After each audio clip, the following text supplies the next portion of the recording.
A $53,000 vase exploded against the marble floor. Victoria Ashford stood over the 19-year-old maid she had just backhanded into an antique table, her diamond rings still wet with the girl's blood. "Get up," Victoria hissed. "Get up and clean this with your hands." Maria sobbed on the ground, porcelain shards embedded in her forearms. Her cheek split open. Victoria's heel came down on the girl's fingers. Maria screamed. "I said get up, you filthy little—" A hand locked around Victoria's wrist like a steel trap. The new janitor. The invisible black man who had mopped floors in silence for 7 days. He was holding the billionaire's fiancée's arm in the air, stopping her mid-strike in front of 12 witnesses. His voice was quiet, steady, dangerous. "That's enough." Victoria's face twisted with shock, then rage. From the shadows of the hallway, Alexander Sterling watched his fiancée's true face reveal itself for the first time. And in Marcus Johnson's pocket, a photograph burned against his chest. A photograph of his little brother James, who had died 23 years ago because of the woman now struggling in his grip. Drop your city in the comments. I want to see how far this story reaches. A $53,000 vase exploded against the marble floor. The sound cracked through the east wing of the Sterling mansion like a gunshot. Maids froze mid-step. The cook dropped a pan in the kitchen. Security guards reached for radios that suddenly felt useless.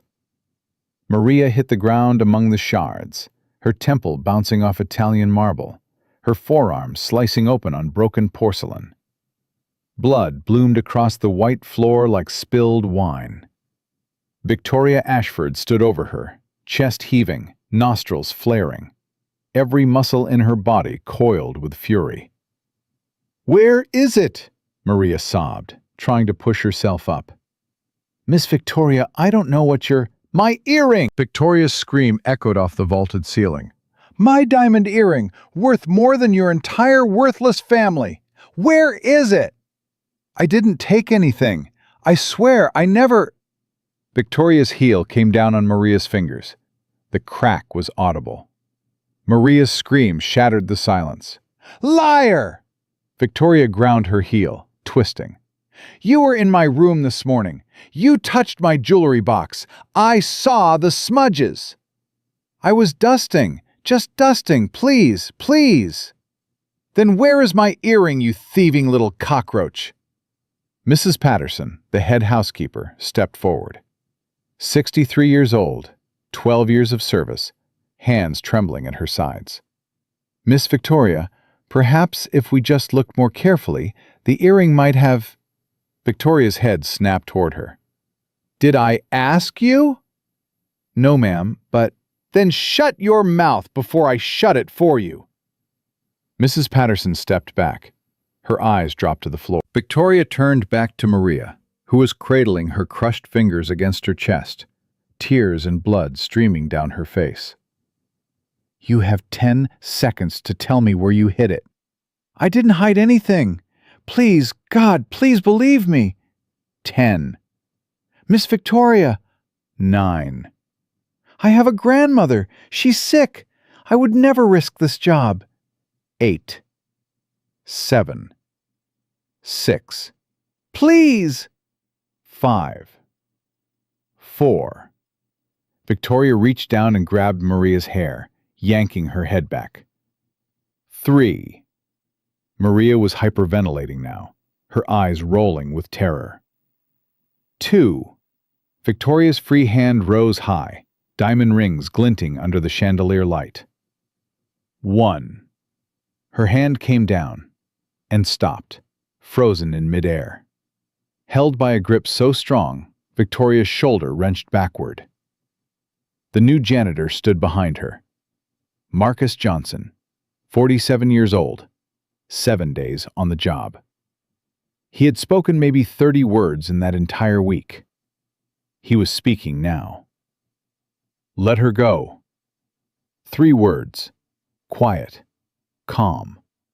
Absolute. Victoria's face cycled through emotions like a slot machine. Shock, confusion, disbelief, and then something that looked almost like fear before it hardened into pure, crystallized rage. Get your hands off me. Marcus didn't move. I said, get your... I heard you. His voice never rose. Let the girl go. Victoria released Maria's hair. The girl collapsed, sobbing, crawling away through her own blood and broken porcelain. Victoria tried to yank her arm free. It didn't move. Do you have any idea who I am? Yes, ma'am. Do you know who I'm marrying? Yes, ma'am. Then you know I can end you. 1 phone call. That's all it takes. You'll never work in this city again. You'll never work anywhere again. Marcus's eyes met hers. Something flickered in his gaze. Something old. Something patient. Something that had been waiting a very long time. You can try. Victoria's face contorted. What did you just say to me? I said you can try, ma'am. But right now, you're going to step away from this girl. You're going to let someone tend to her injuries. And you're going to calm down. You don't give me orders. You're a janitor. You're nothing. You're... What's going on here? The voice came from the hallway. Every head turned. Alexander Sterling stood 20 feet away, still in his workout clothes, his face unreadable. He had been in the home gym when he heard the crash. He had come to investigate. He had been standing in the shadows for 60 seconds. He had seen everything. Victoria's transformation was instantaneous. The rage melted. Her shoulders softened. Her voice dropped 2 octaves into something warm and wounded.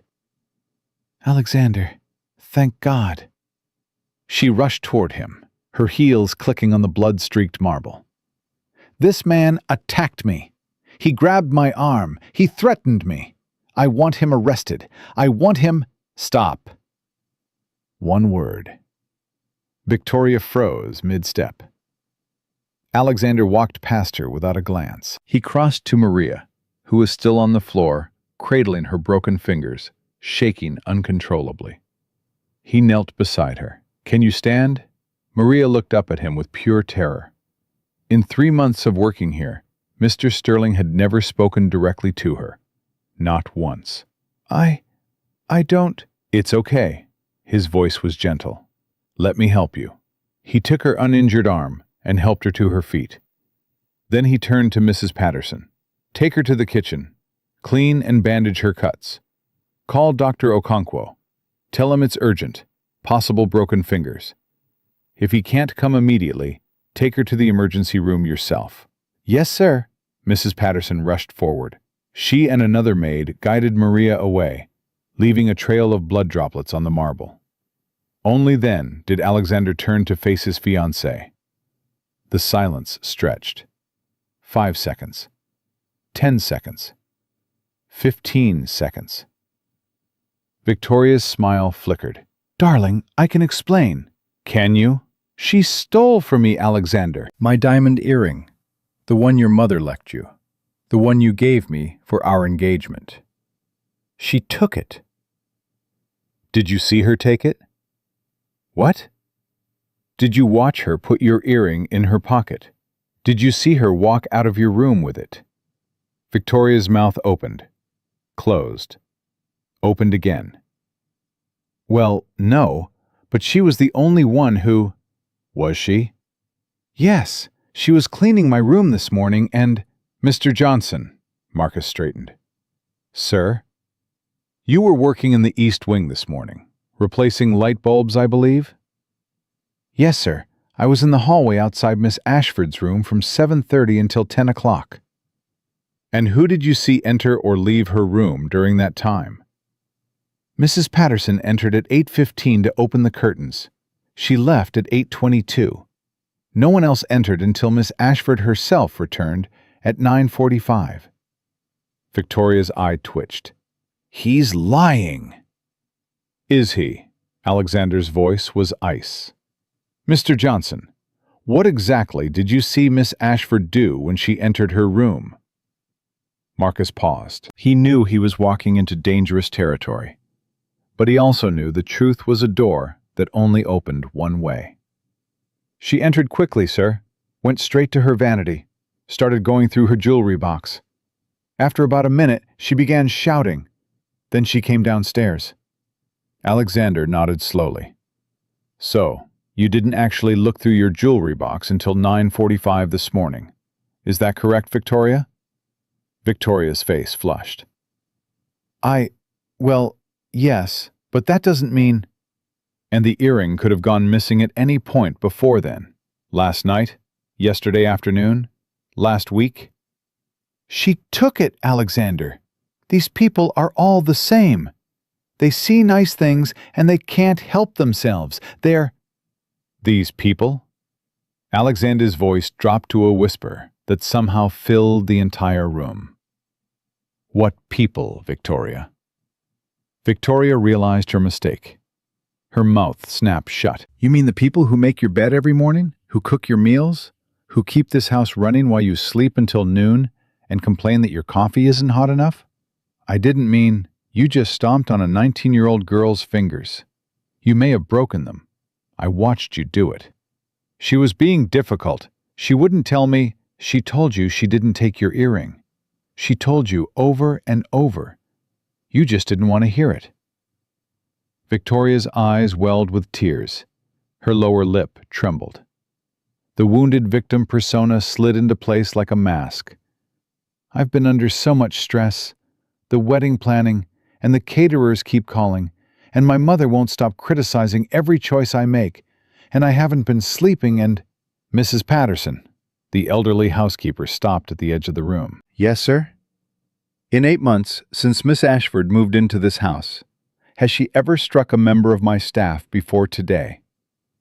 The question hung in the air like a guillotine blade. Mrs. Patterson's face went pale. Victoria's tears stopped. Her eyes locked onto the housekeeper with a look that promised retribution. Mrs. Patterson, Alexander's voice was gentle but firm. I need you to tell me the truth. Whatever it is, I promise you will not lose your job. No one will retaliate against you. You have my word. Mrs. Patterson's hands were shaking. Sir, The truth. A single tear rolled down the old woman's cheek. Yes, sir. She has. Victoria let out a sharp, incredulous laugh. She's lying.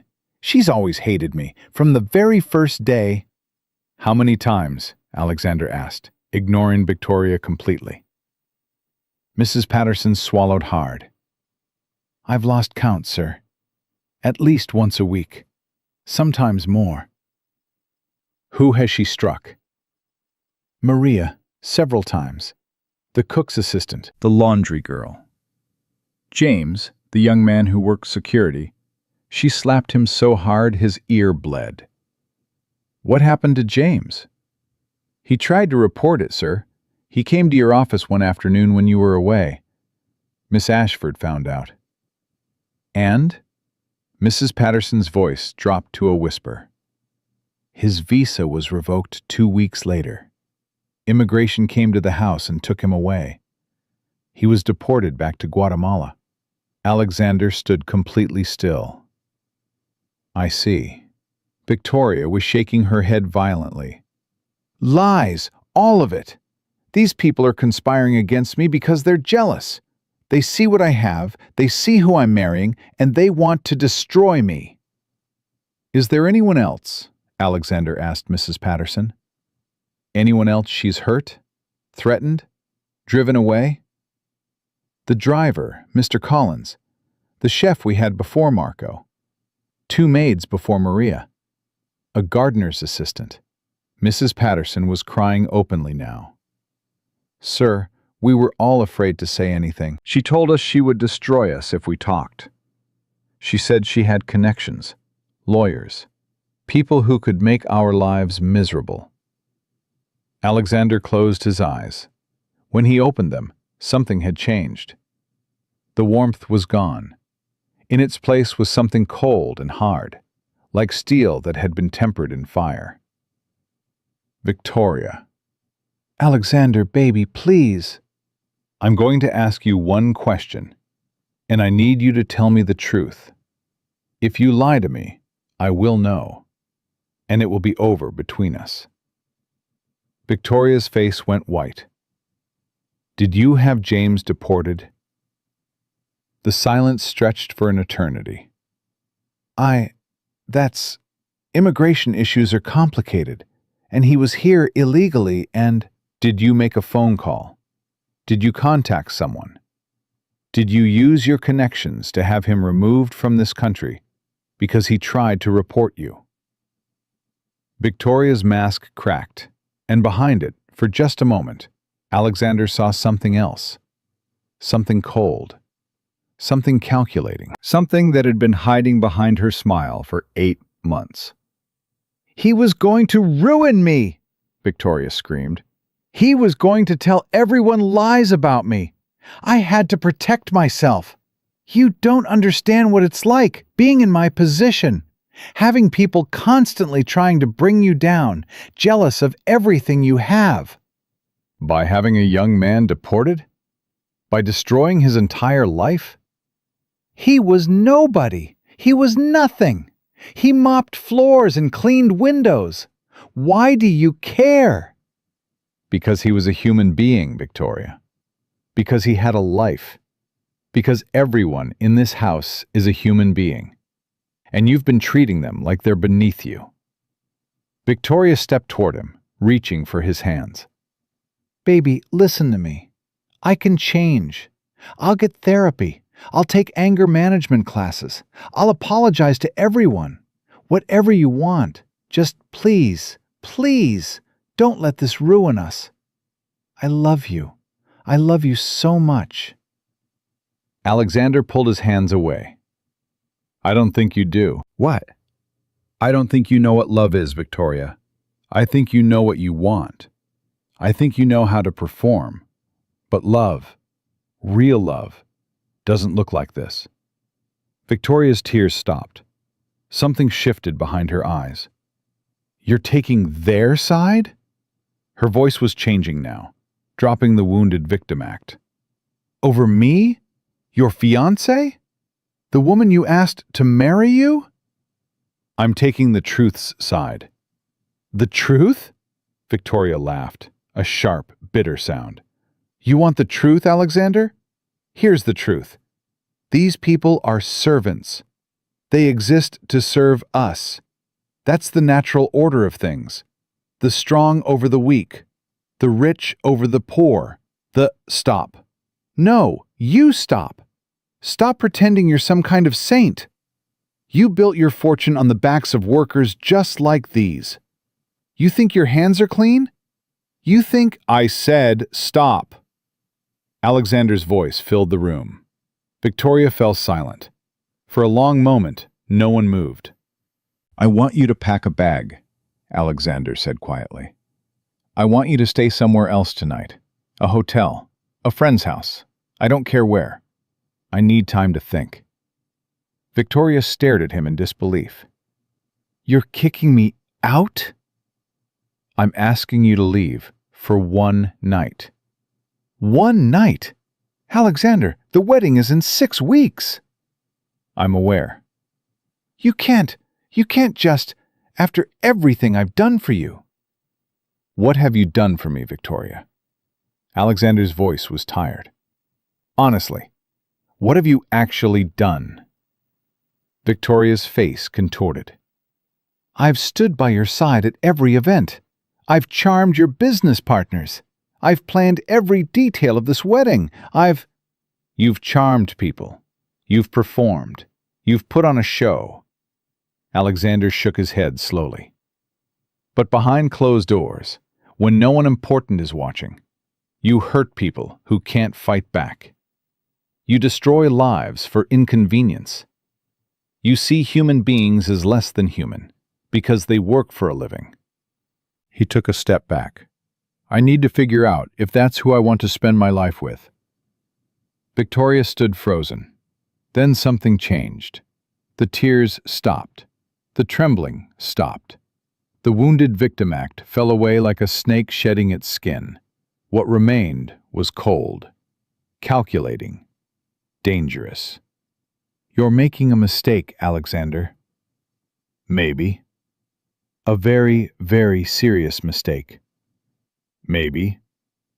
Do you know how many men would kill to be in your position? To have me on their arm? To wake up next to me every morning? I'm sure there are many. Victoria stepped closer. Her voice dropped to something barely above a whisper. I've given you the best 8 months of my life. I've put up with your boring business dinners, your tedious charity events, your pathetic need to be seen as the good billionaire. I've earned my place in this house. No one earns the right to hurt people, Victoria. Hurt people? She laughed. I disciplined servants. That's not hurting people. That's maintaining order. I think we're done talking tonight. We're done when I say we're done. Alexander turned away from her. George, the head of security appeared in the doorway. Please help Miss Ashford collect some personal items and escort her to her car. Yes, sir. Victoria's face twisted with fury. You can't do this to me. Do you have any idea who my family is? My father plays golf with senators. My mother chairs 3 charity boards. I can make one phone call and— Good night, Victoria. Alexander walked out of the room. Victoria stood alone among the broken porcelain and drying blood, her hands clenched at her sides, her chest heaving with rage. Her eyes landed on Marcus. He hadn't moved from his position near the wall. He stood quietly, watching, his face revealing nothing. You. Victoria's voice was venom. This is your fault. Marcus said nothing. You think you've won something? You think you've accomplished anything? She stepped toward him. You're a janitor, a nobody, a broke, pathetic man who cleans toilets for a living. And you just made the biggest mistake of your worthless life. Marcus met her eyes. Maybe, ma'am. Oh, there's no maybe about it. Victoria smiled. A thin, cruel smile that didn't reach her eyes. I'm going to find out everything about you. Where you live, where your daughter goes to school, every secret you've ever had. Marcus's expression didn't change, but something flickered in his eyes.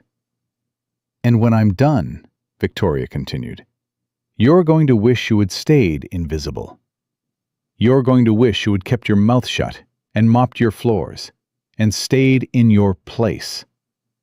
Miss Ashford, George appeared at her elbow. Your car is waiting. Victoria held Marcus's gaze for 3 more seconds. Then she turned and walked toward the door, her heels clicking on the marble. At the threshold, she stopped. This isn't over, she said, without turning around. This is just beginning. Then she was gone. The mansion fell silent.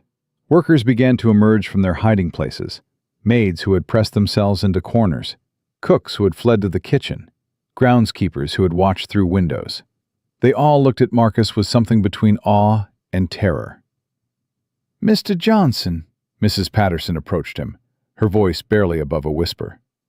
You need to leave. Tonight. Right now. Why? Because she meant what she said. She destroys people. It's what she does. The driver, the chef, James, all the others. She ruined every single one of them.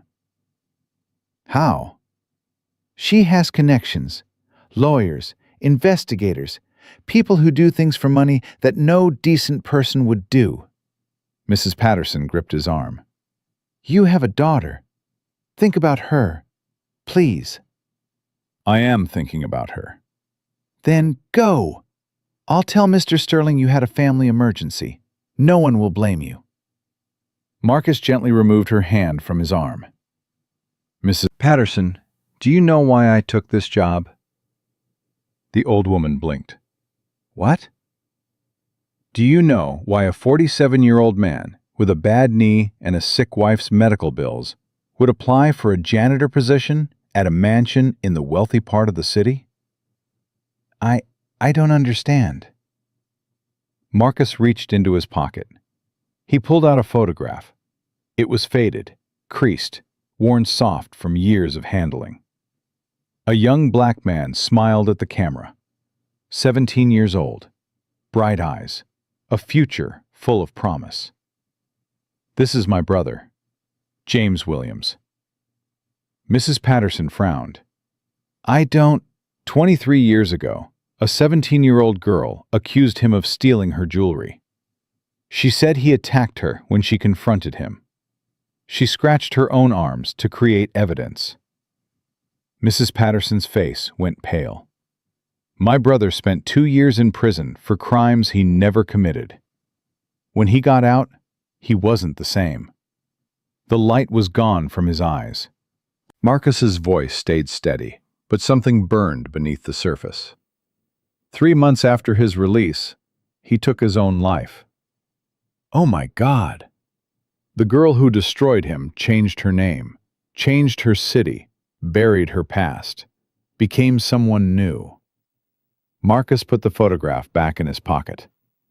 Victoria Ashford was born Vanessa Morgan, and 23 years ago in Atlanta, Georgia, she killed my brother just as surely as if she had pulled a trigger. Mrs. Patterson covered her mouth with both hands. I'm not here because I need a job, Mrs. Patterson. I'm here because I've spent 20 years looking for the woman who destroyed my family. Mr. Johnson. And I'm not leaving until she answers for what she did. That night, Marcus sat in the small office near the service entrance, staring at the photograph of James. His phone buzzed. A message from Destiny. Dad, I got an A+ on my science project.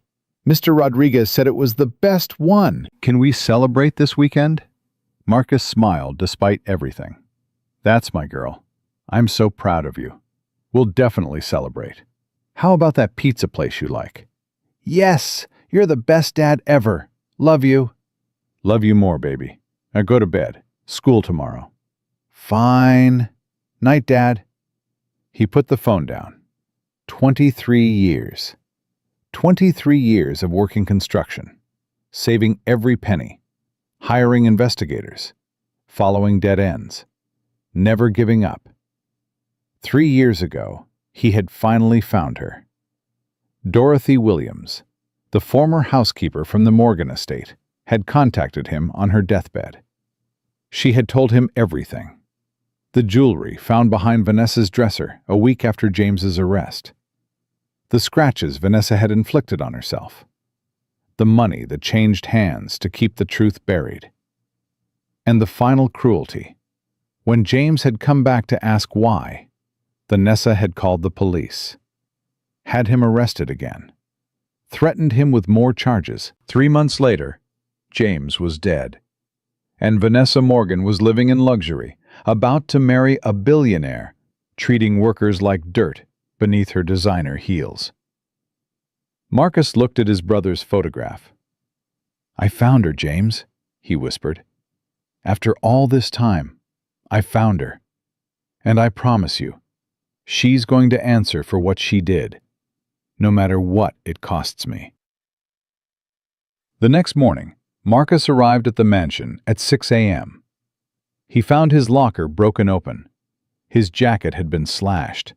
His lunch had been dumped in the toilet, and spray painted across the metal door in bright red letters. Go home, knitter. He stared at the words for a long moment. Then he got a rag and started cleaning.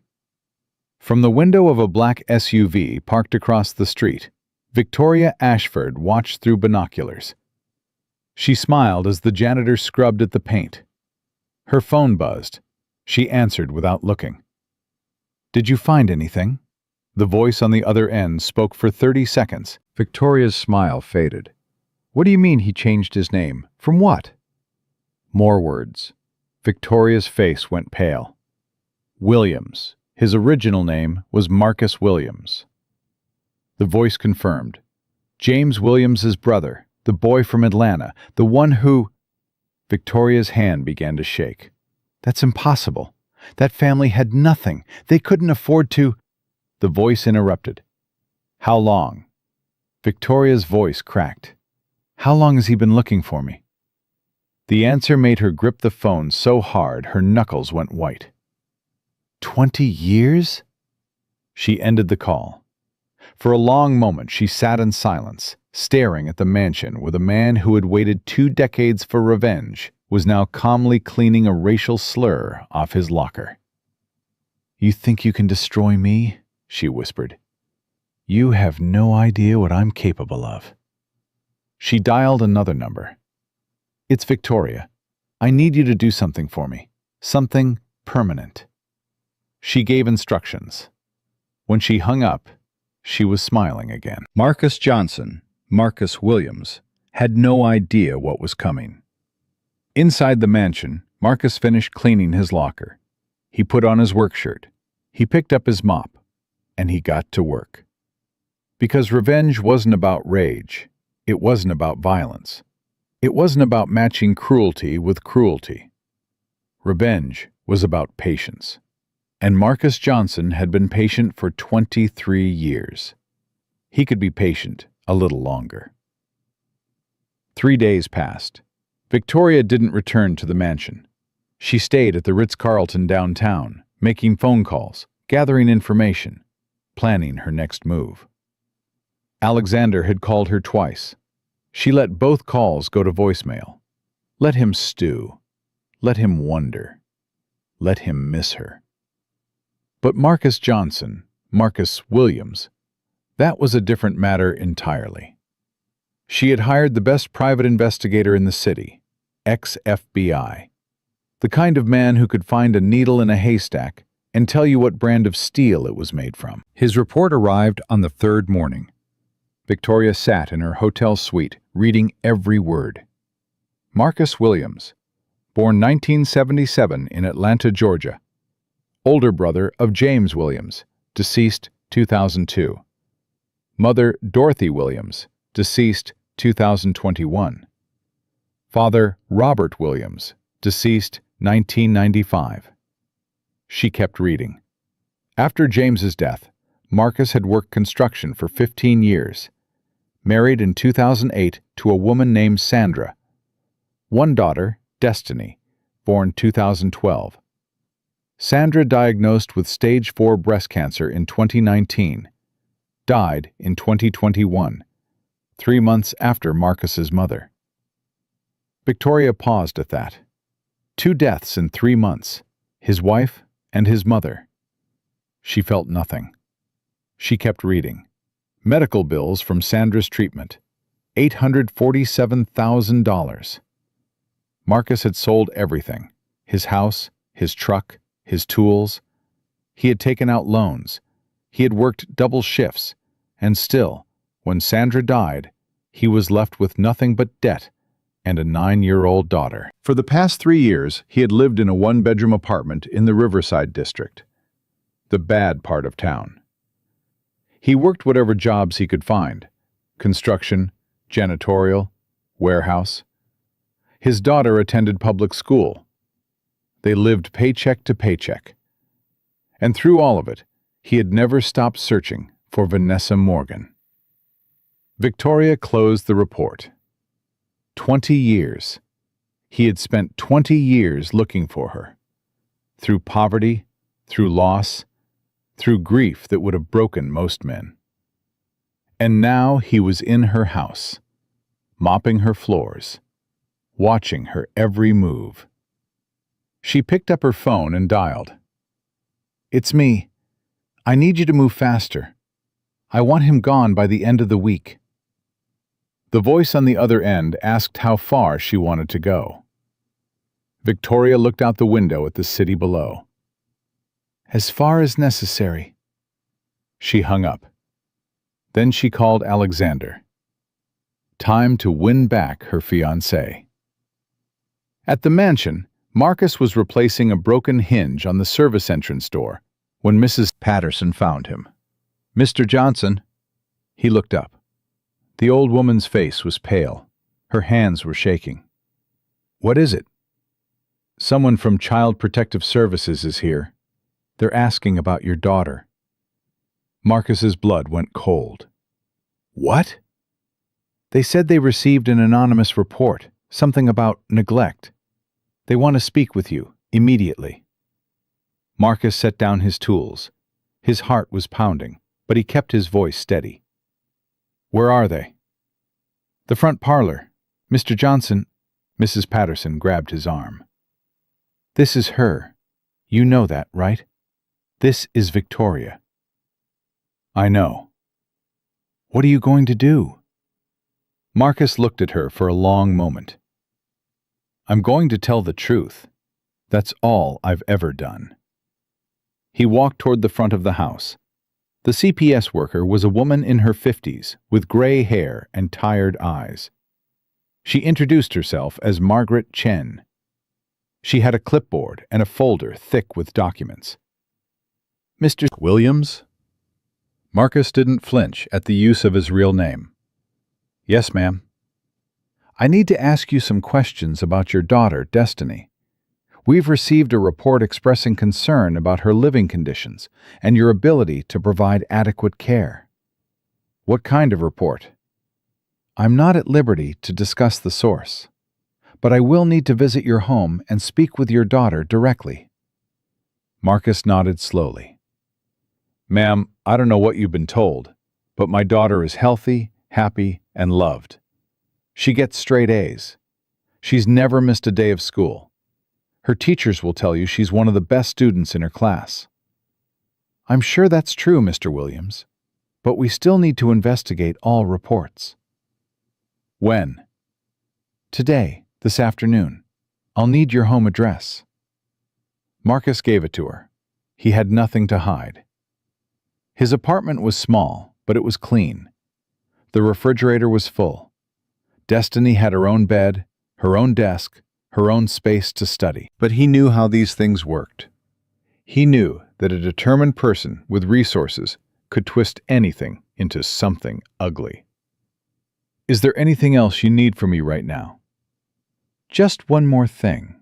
Margaret Chen looked at him with something that might have been sympathy. "The report mentioned that you have a history of mental instability, that you've made threats against a woman named Victoria Ashford." Marcus's jaw tightened. "That's not true." "The report includes documentation. Medical records, apparently. A psychiatric evaluation from 2003. 2003? Marcus shook his head. "I've never had a psychiatric evaluation in my life."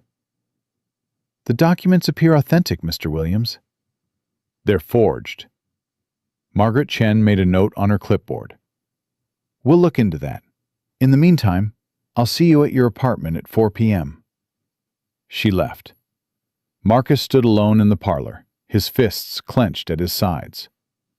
Forged medical records.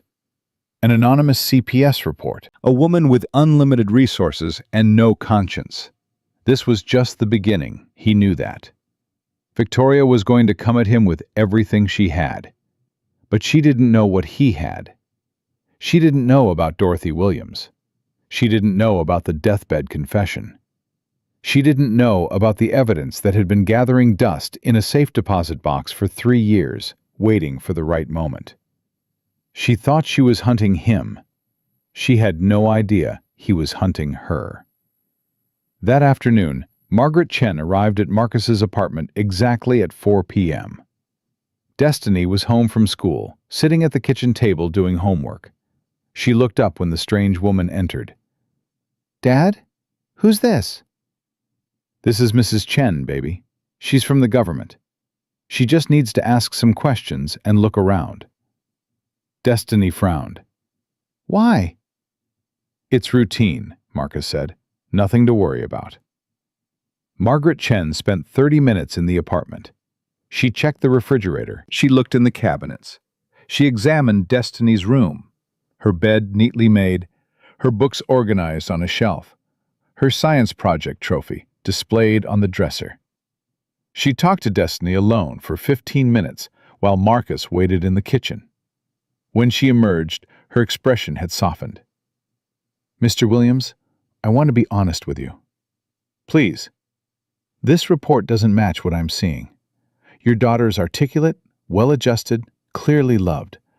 Your apartment is small but clean and well-maintained. There's no sign of neglect or abuse." "So we're done?" "Not quite." Margaret Chen lowered her voice. "The report was very detailed, very specific. Someone put a lot of effort into making you look dangerous. Do you have any idea who might want to do that?" Marcus hesitated. If he told her about Victoria, it would sound like paranoia, like exactly the kind of thing a mentally unstable person would say. "The woman who destroyed my brother 20 years ago is now trying to destroy me." "I might have made some enemies at work," he said carefully. "Someone who doesn't like that I spoke up about mistreatment of staff." Margaret Chen nodded slowly. "I've seen this before. Wealthy people using the system as a weapon against people who can't fight back." She made another note on her clipboard. "I'm going to close this case as unfounded. But Mr. Williams, be careful. Whoever filed this report has resources. They might try again." "I understand." "Do you have a lawyer?" Marcus almost laughed. "No, ma'am. I can barely afford rent." Margaret Chen reached into her bag and pulled out a business card. "Legal Aid Society. They do pro bono work for cases like this.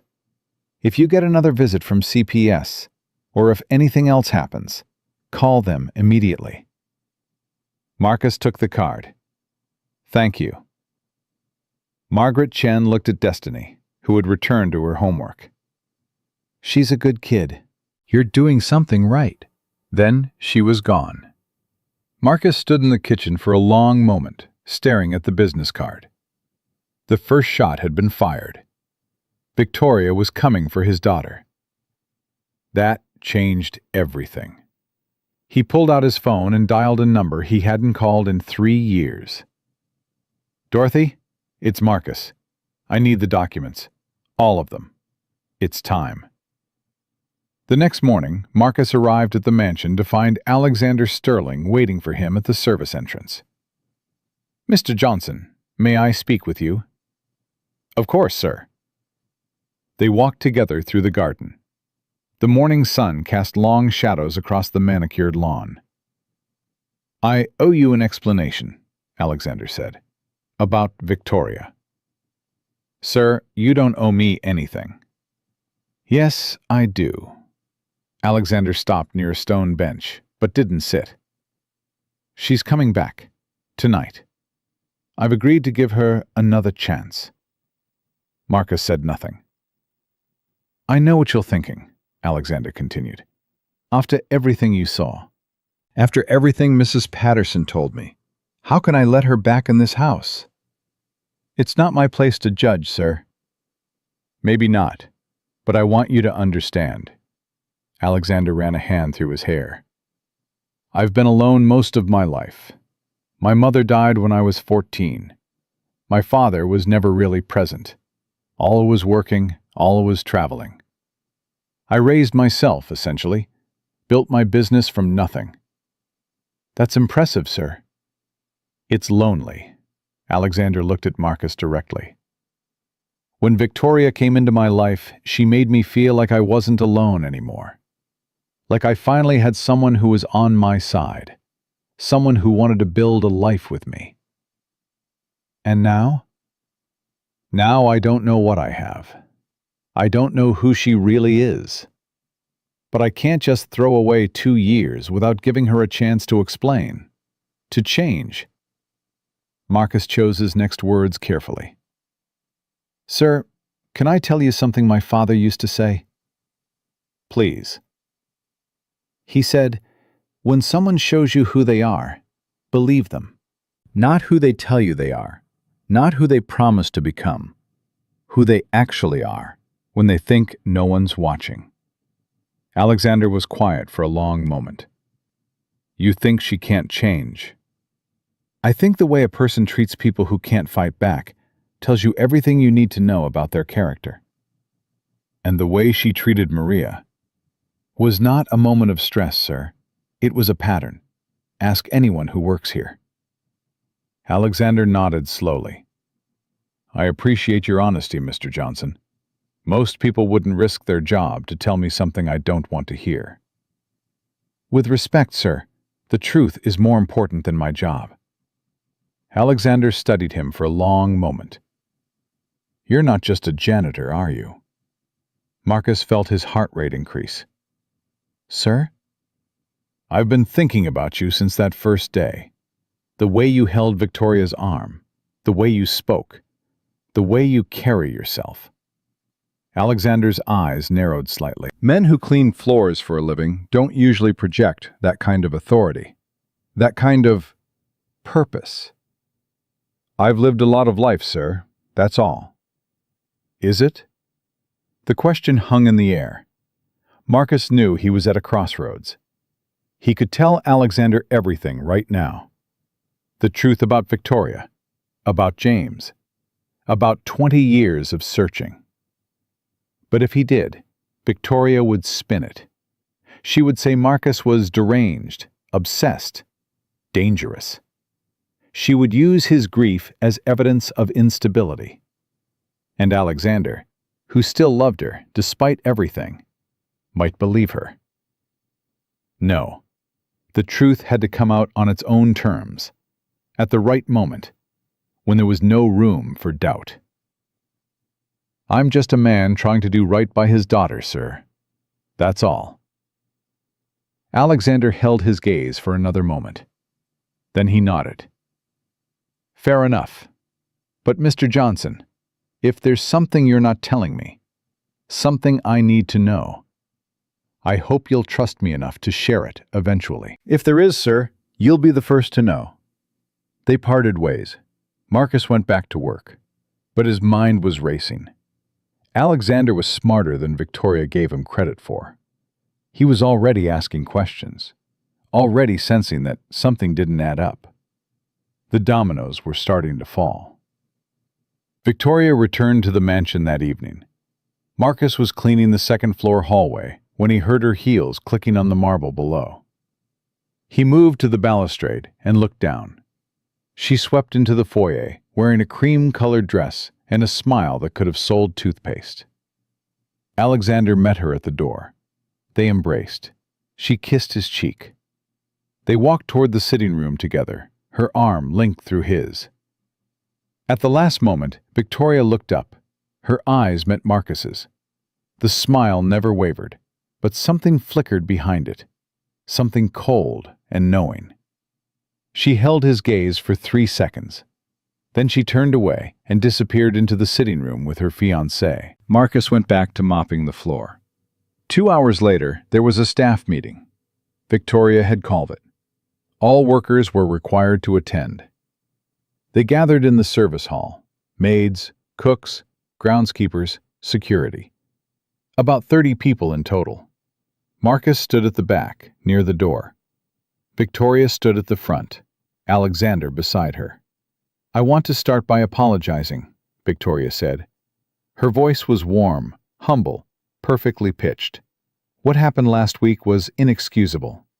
I allowed stress to overwhelm me, and I took it out on people who didn't deserve it. Maria, especially. I'm so deeply sorry for how I treated you. Maria stood near the middle of the group, her arm still bandaged, her fingers splinted. She nodded, but didn't speak. I've spoken with a therapist, Victoria continued. I'm going to be working on my issues, learning to manage my emotions better. This house should be a safe place for everyone who works here, and I'm committed to making that happen. Some of the workers exchanged glances. Others stared at the floor. I'm also implementing some changes, Victoria said. Effective immediately, all staff will receive a 10% raise. We'll be adding dental coverage to the health plan. And I'm establishing an anonymous feedback system so that anyone who has concerns can voice them without fear of retaliation.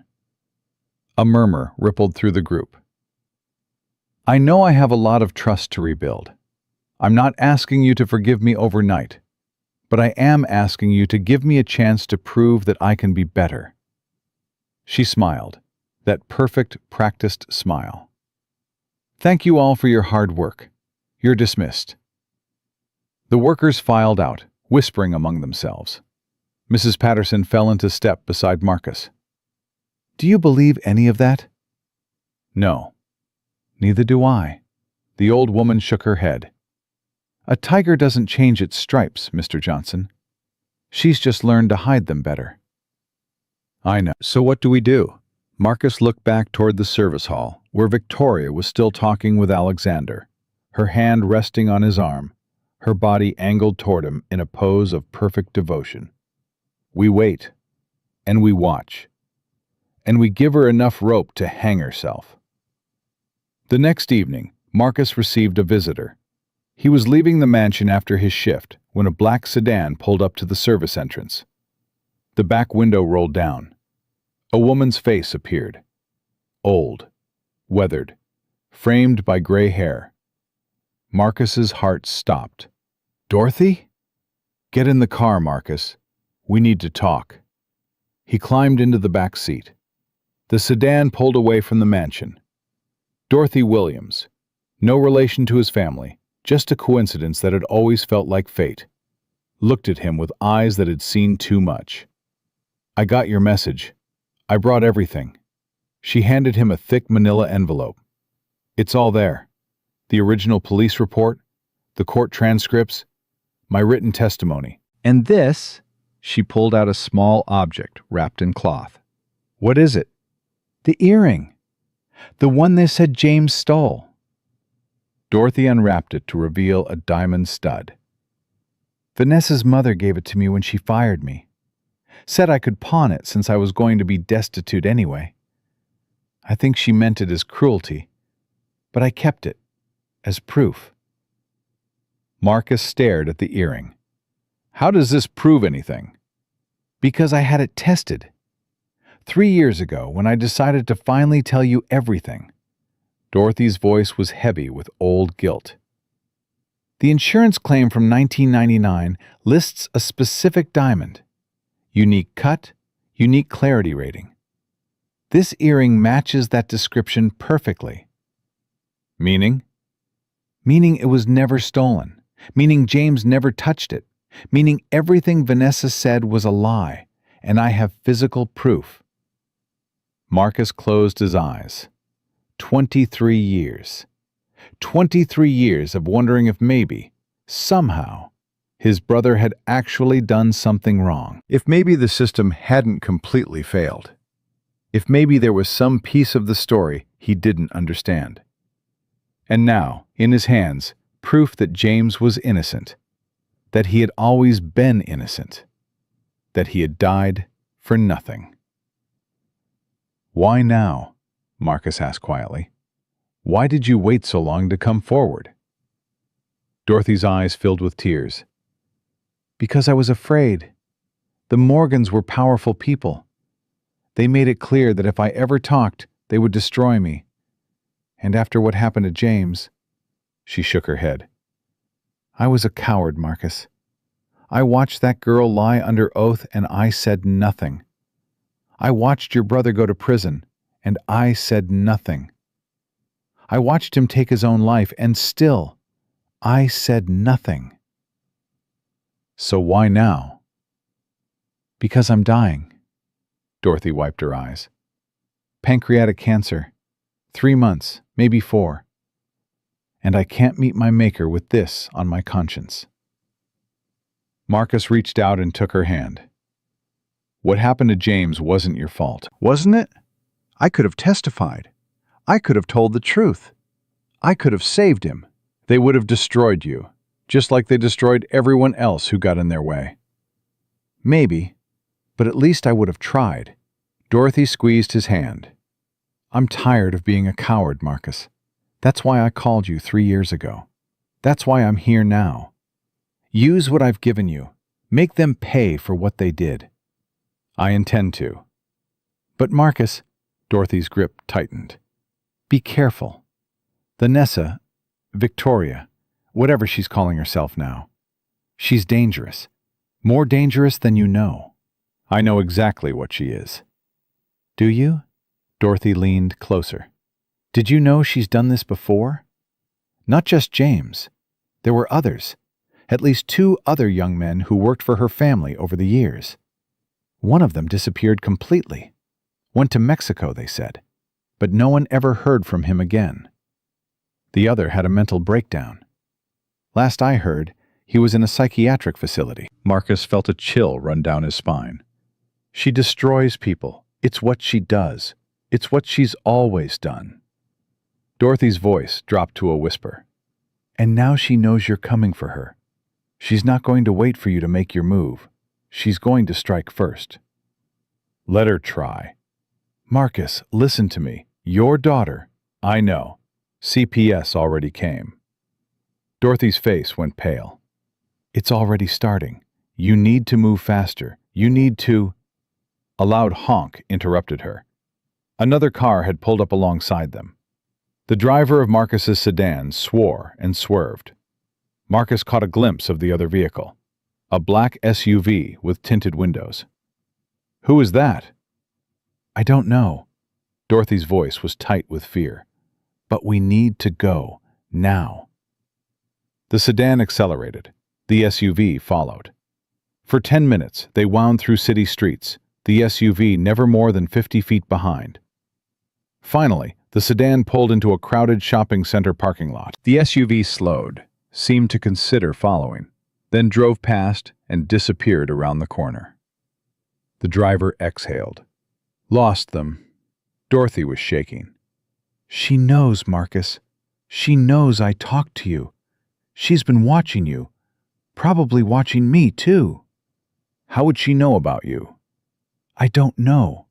But Victoria has resources, connections.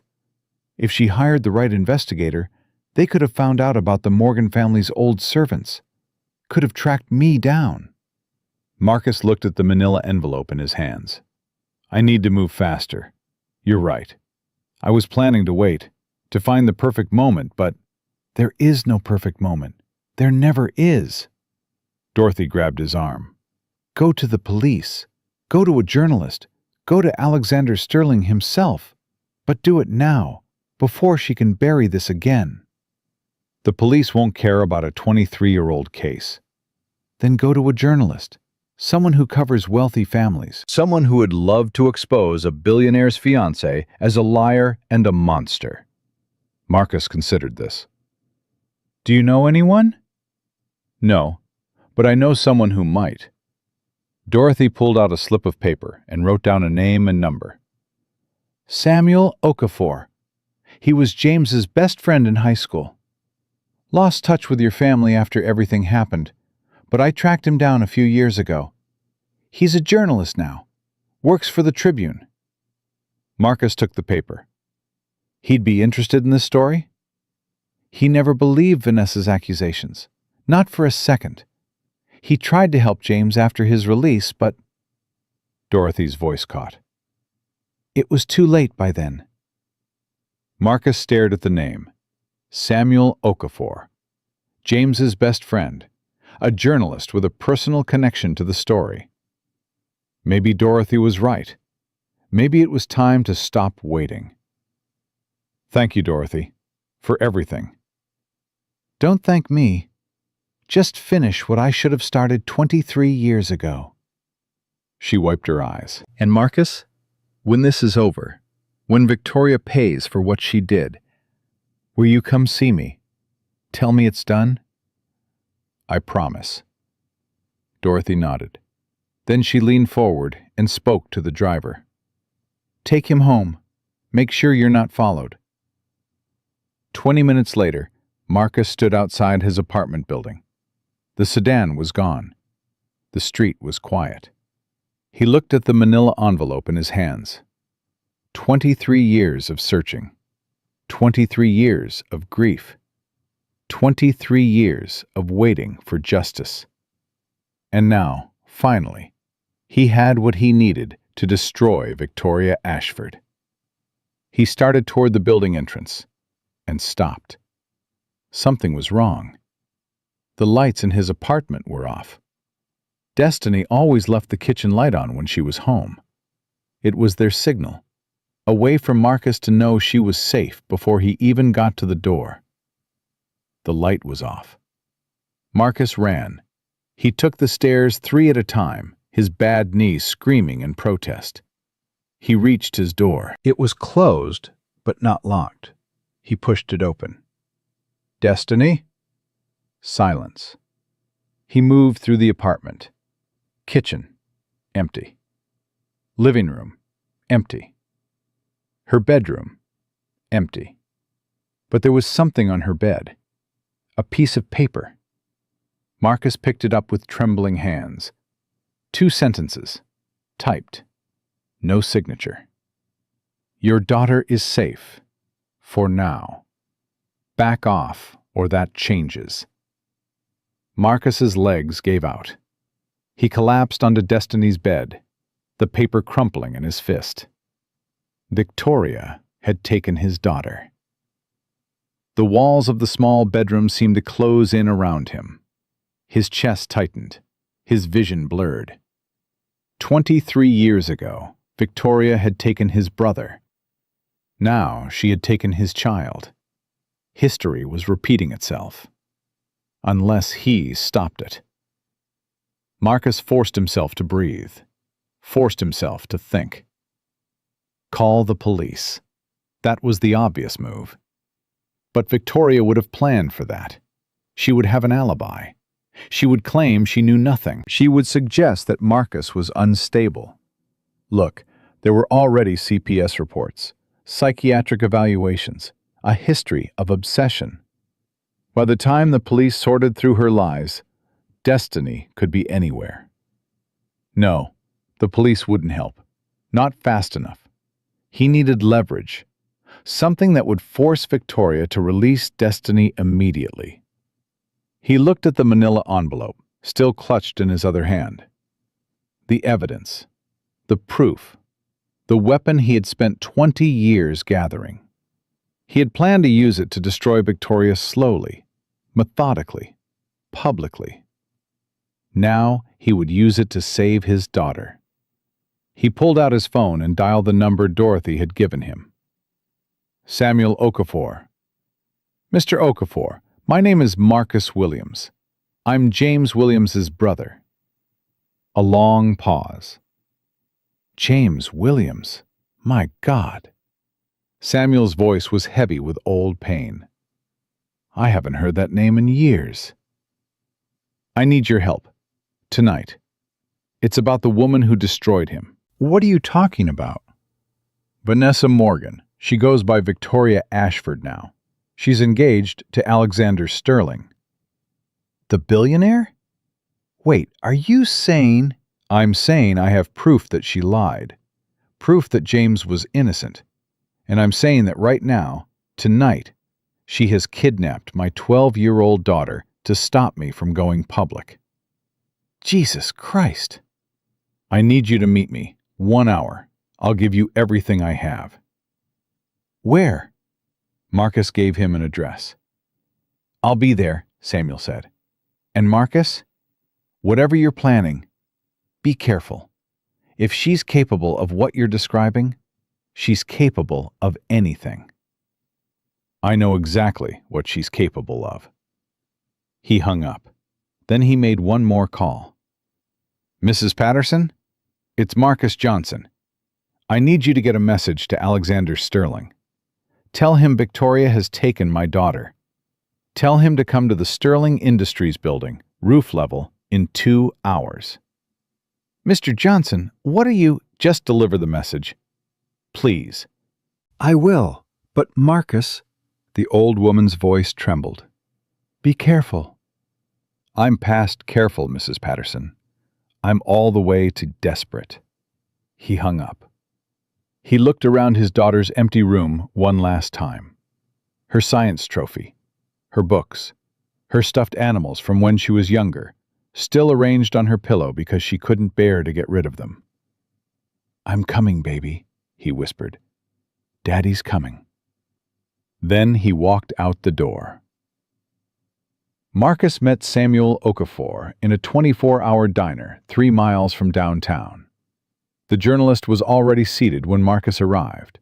A tall man in his early 40s with graying temples and sharp, intelligent eyes. He stood when he saw Marcus approach. "You look just like him." Marcus paused. "What?" "James, you look just like your brother." Samuel extended his hand. "It's been over 20 years, but I'd recognize those eyes anywhere." They shook hands and sat. "Thank you for coming," Marcus said. "When you said Vanessa Morgan's name, I would have driven through a hurricane to get here." Samuel leaned forward. "I never forgot what she did to James. Never forgave myself for not being able to stop it." "There was nothing you could have done." "Maybe. Maybe not. But I've spent 20 years wondering." Samuel's jaw tightened.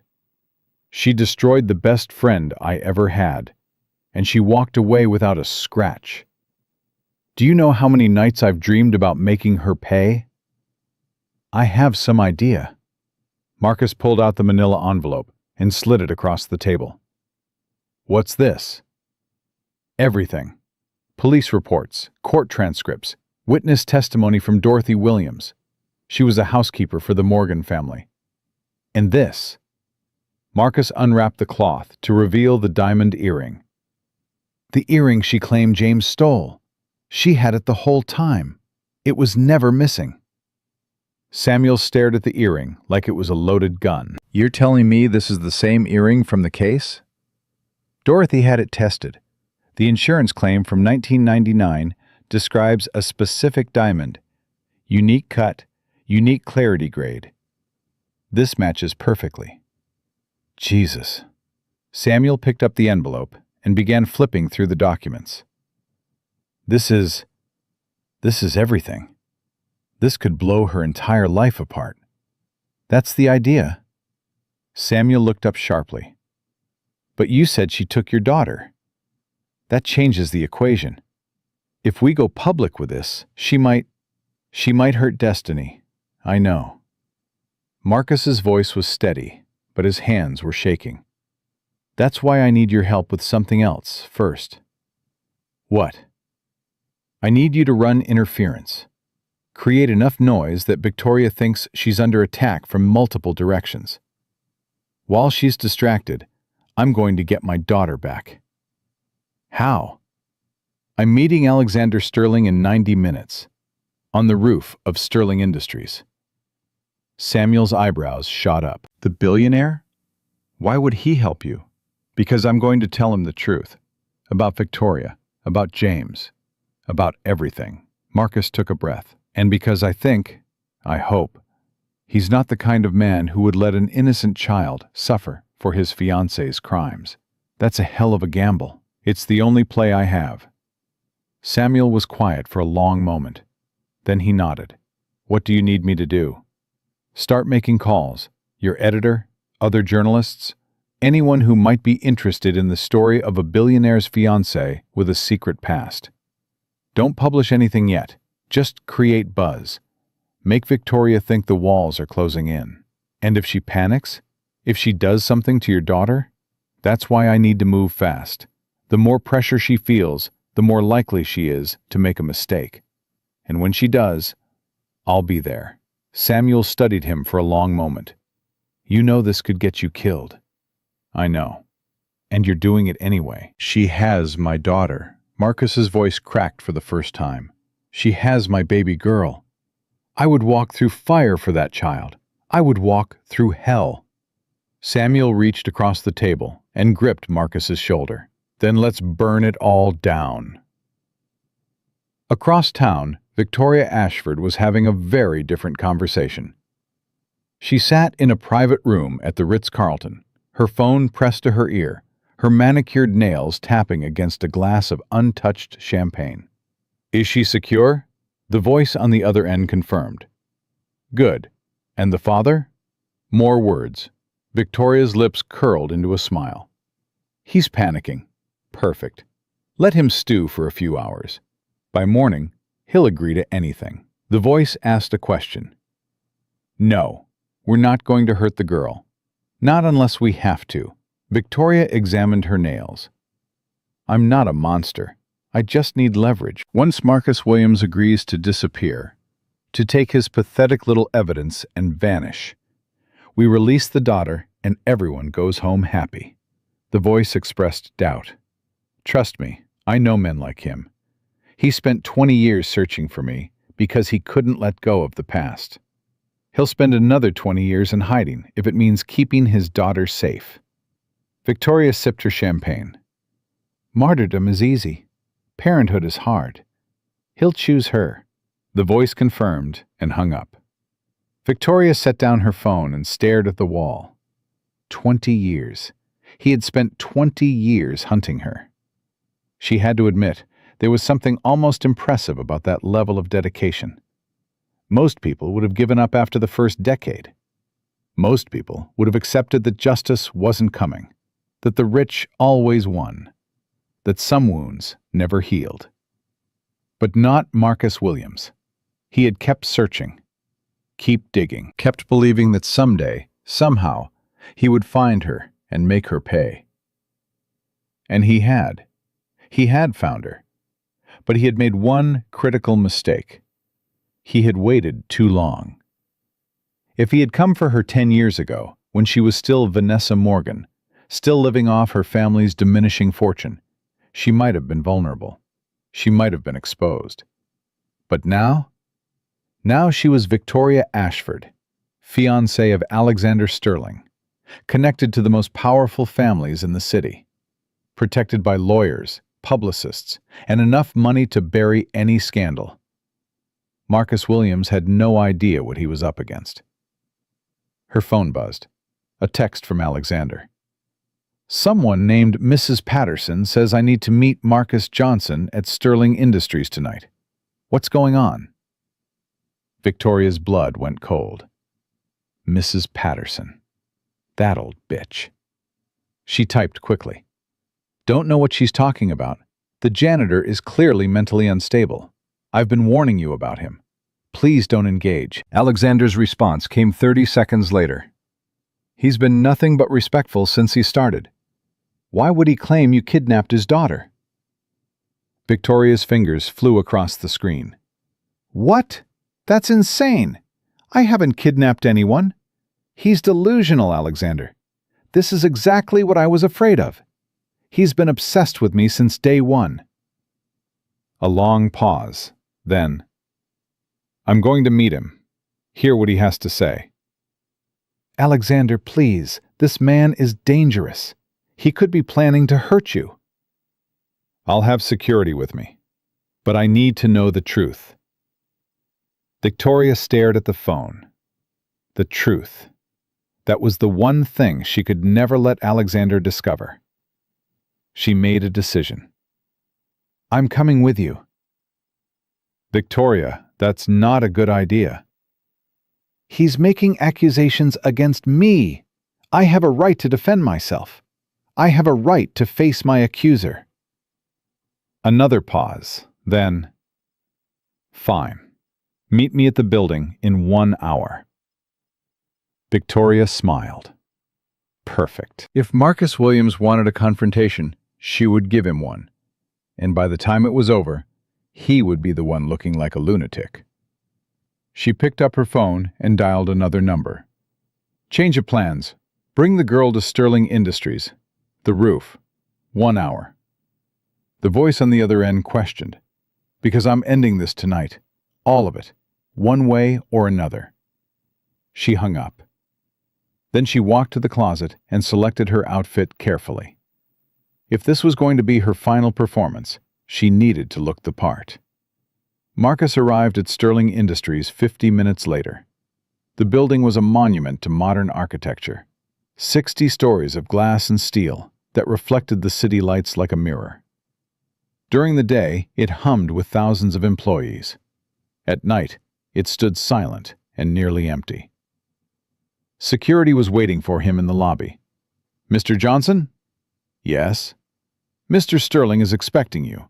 Follow me." They took a private elevator to the top floor, then climbed a service staircase to the roof access. The door opened onto a vast expanse of concrete and sky.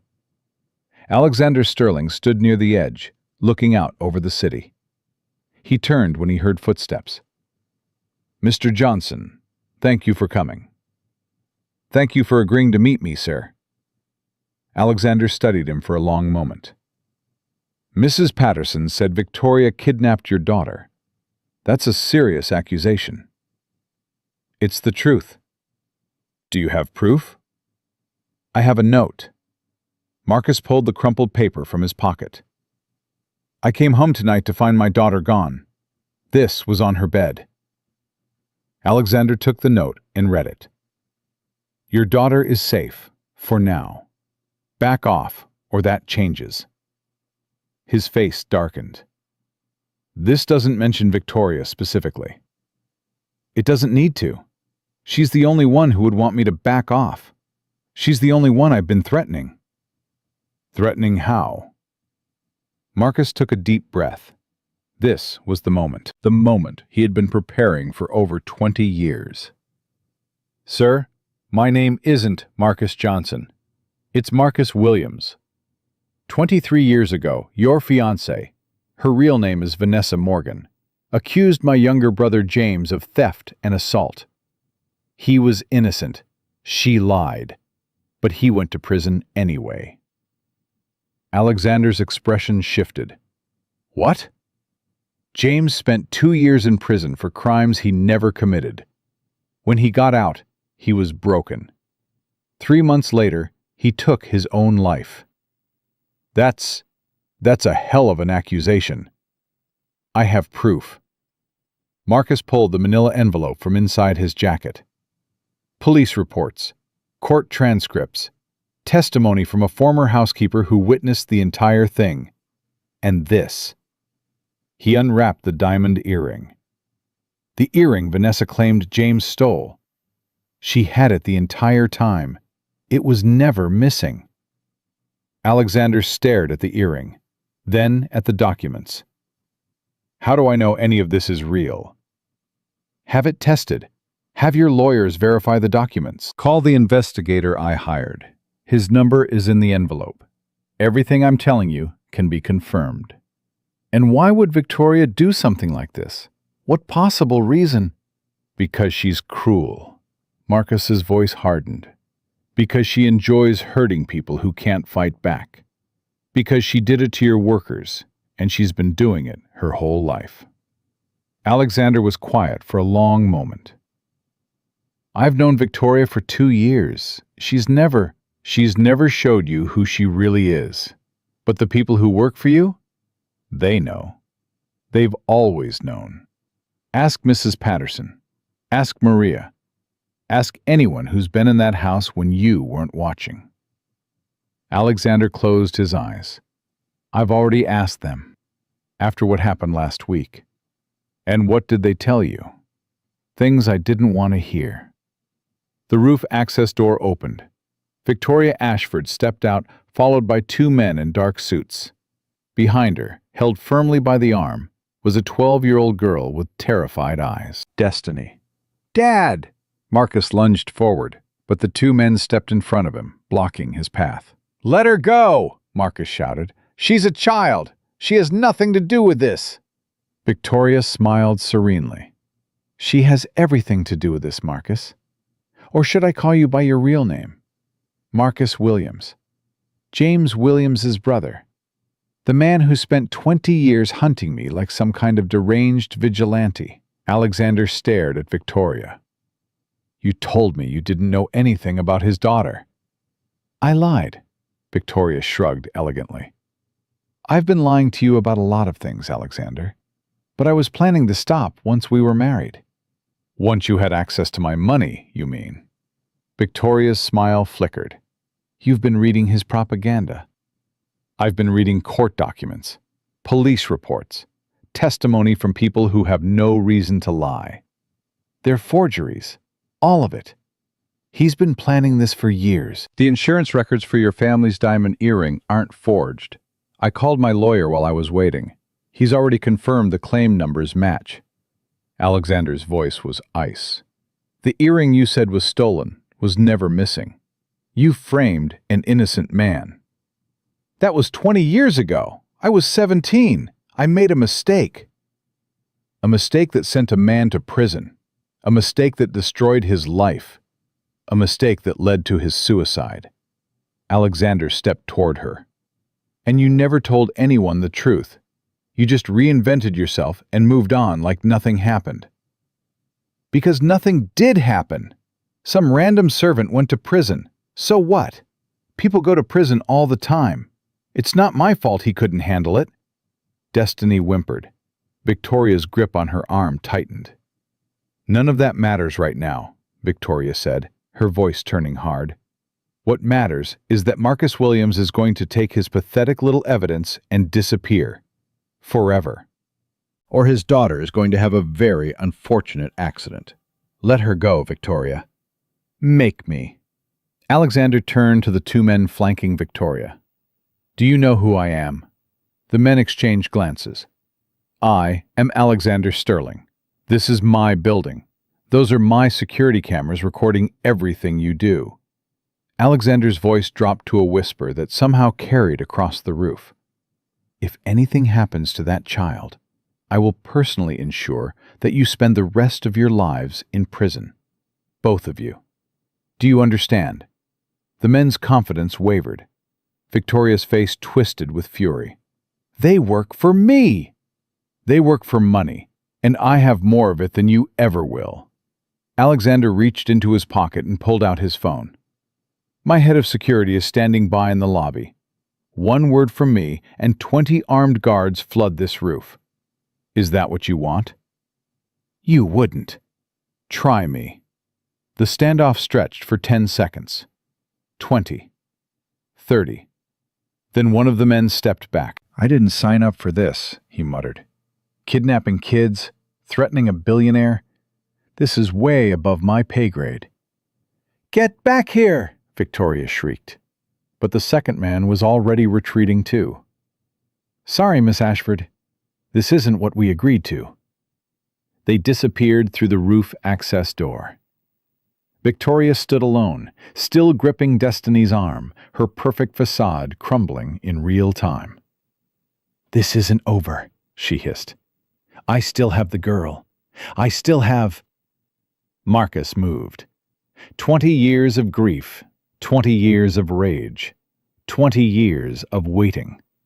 All of it channeled into a single moment of explosive action. He crossed the distance between them in 3 strides, grabbed Victoria's wrist, and twisted. She screamed, her grip on Destiny released. Run! Marcus shouted. Destiny, run! Destiny sprinted toward Alexander, who caught her in his arms. Victoria tried to claw at Marcus's face, her manicured nails leaving bloody scratches across his cheek. Let go of me! Let go! Not until you admit what you did. I didn't do anything. You destroyed my brother. You lied under oath. You let an innocent man go to prison. And when he came back to ask you why, to beg you for an explanation, you had him arrested again. You broke him. You killed him. He was nothing. He was a servant. He was... Marcus's grip tightened. He was my brother. He was 17 years old. He had a scholarship to Howard. He was going to be an engineer. He was going to change the world. Marcus's voice cracked. And you took all of that away because you couldn't admit you lost a stupid earring.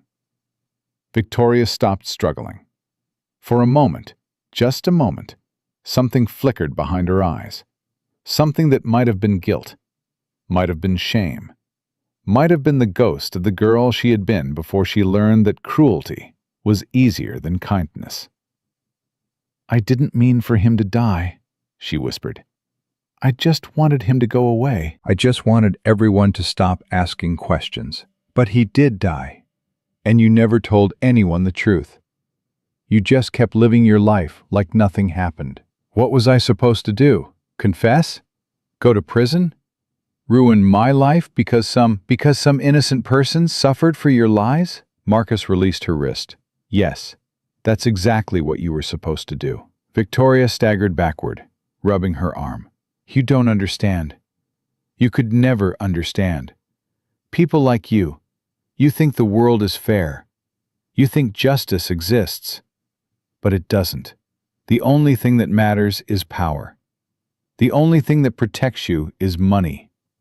I learned that lesson early, and I've never forgotten it. You're wrong. Am I? Victoria laughed bitterly. Look around you, Marcus. You spent 20 years hunting me. 20 years sacrificing everything. And what did it get you? Nothing. I'm still free. I'm still rich. You're still alone. Alexander's voice cut through the night air. Victoria turned to face her fiancé. Alexander, don't. He held up a hand. I've heard enough. I've seen enough. I know exactly who you are now. Baby, please, I can explain. You kidnapped a child, a 12-year-old girl. You held her hostage to protect yourself from the consequences of something you did 2 decades ago. Alexander's voice was hollow. There's no explanation for that. There's no excuse. I was protecting US, protecting our future. Everything I did for... You did it for yourself. You've always done everything for yourself. Alexander looked at her with something that might have been pity.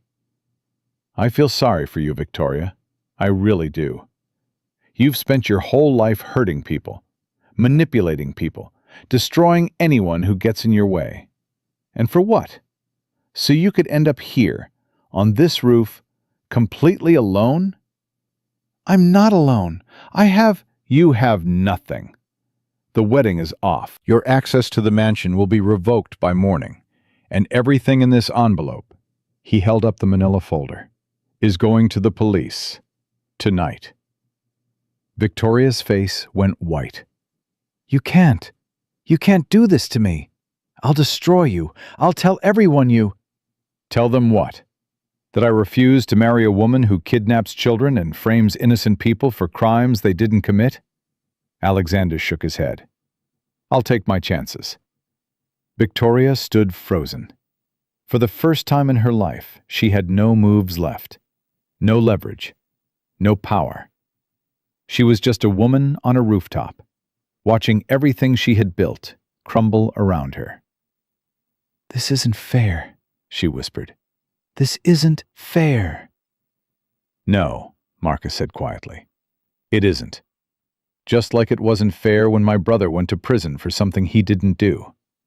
Just like it wasn't fair when he took his own life because he couldn't live with the shame. Just like it wasn't fair that you got to walk away and start over while my mother spent her last years crying herself to sleep. He stepped closer to her. You asked me earlier what I wanted, why I spent 20 years looking for you. I'll tell you. His voice dropped to a whisper. I wanted you to know what it feels like, to have everything taken away, to be powerless, to watch your whole world collapse and know there's nothing you can do to stop it. Victoria's eyes filled with tears. Please don't do this. I'll give you money. Whatever you want, I don't want your money. I want you to face what you did, finally, after all these years. Victoria sank to her knees. The woman who had terrorized workers, destroyed lives, and manipulated everyone around her for 2 decades was finally, completely broken.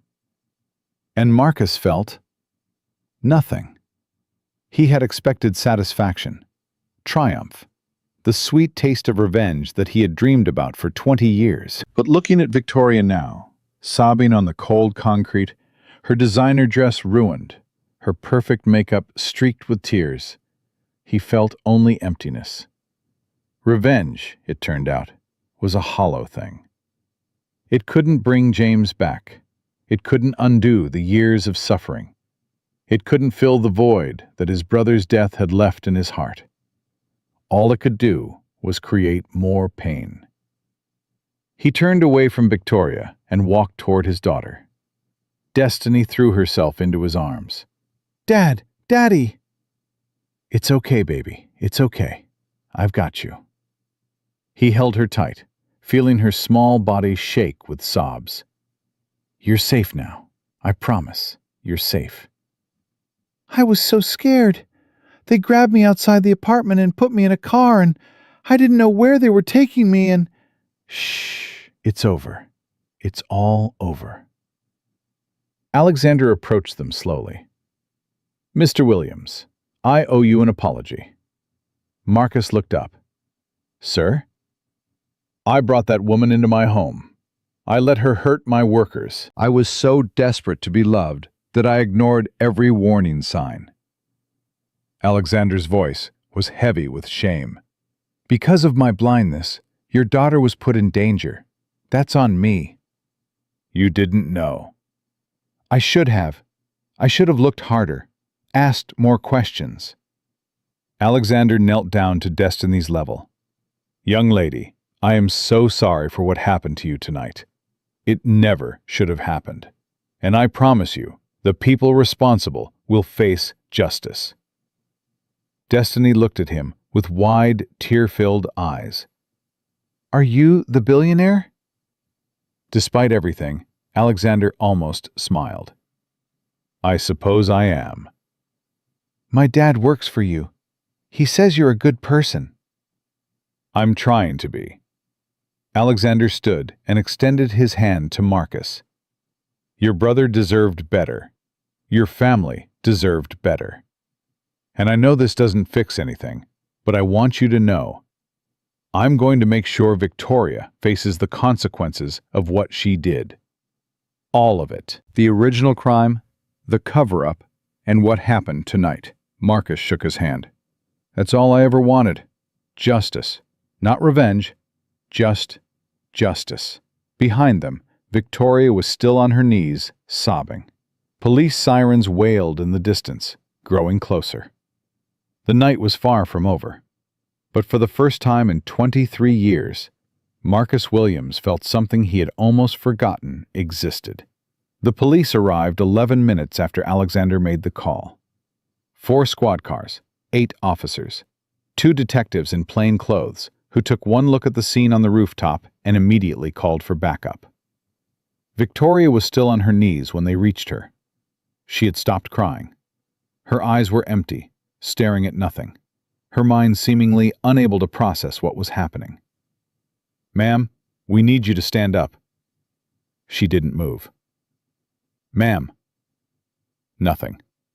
One of the officers looked at his partner. "Is she in shock?" "Probably.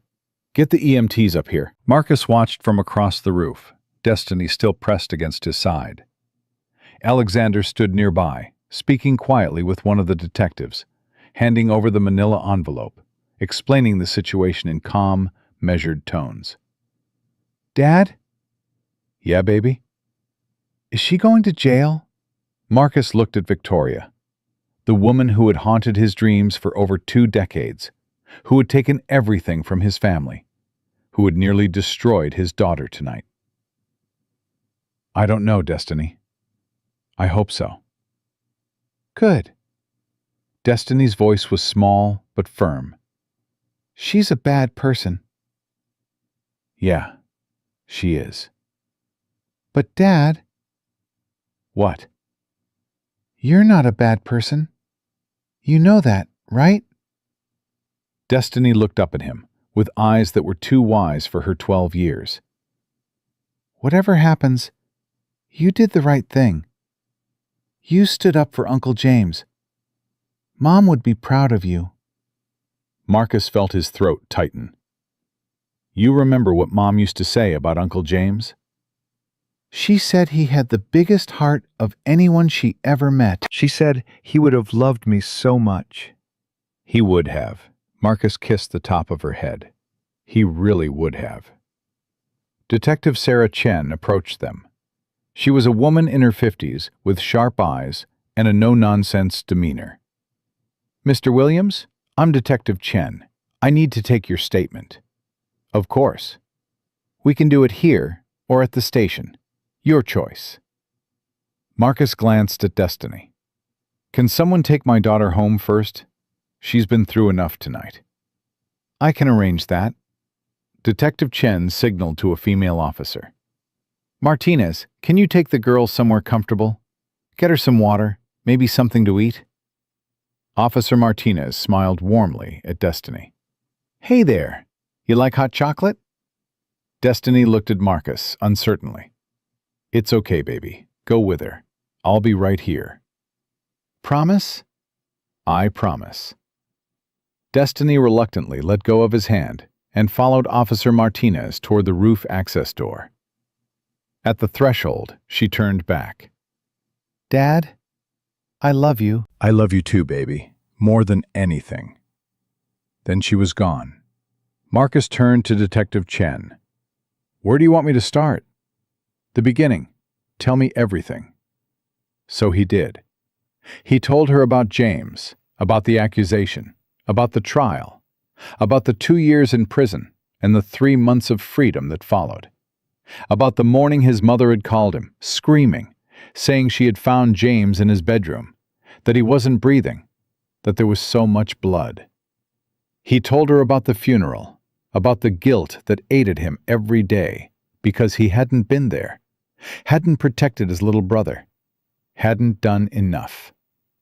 He told her about the search, 20 years of dead ends and false leads, private investigators who took his money and found nothing, nights spent poring over old records, looking for any trace of the girl who had destroyed his family. He told her about Dorothy Williams, about the deathbed confession, about the evidence that had finally, after all these years, given him what he needed. And he told her about Victoria, about the job at the mansion, about what he had witnessed, about Maria and Mrs. Patterson and all the others who had suffered under her cruelty. Detective Chen listened without interrupting. When he finished, she was quiet for a long moment. That's quite a story, Mr. Williams. It's not a story. It's my life. I understand. She closed her notebook. I have to be honest with you. A 23-year-old case is going to be difficult to prosecute. Witnesses are dead or scattered. Evidence has degraded. And Miss Ashford, Miss Morgan, she's going to have expensive lawyers. I know. But what happened tonight? The kidnapping, the threats, the confession in front of multiple witnesses, including one of the wealthiest men in the country. That's a different matter. That's solid. That's prosecutable. Will it be enough? To put her away? Detective Chen almost smiled. Mr. Williams, she kidnapped a child and held her hostage on the roof of a building. We have it on security camera. We have Mr. Sterling's testimony. We have your testimony. We have her own words, recorded by Mr. Sterling's phone. Marcus blinked. He recorded it? Apparently, he started recording the moment she walked onto the roof. Said he had a feeling he might need evidence. Detective Chen shook her head. Smart man. So what happens now? Now we take her downtown, book her, set bail, or try to deny it, given the severity of the charges. And then we start building the case.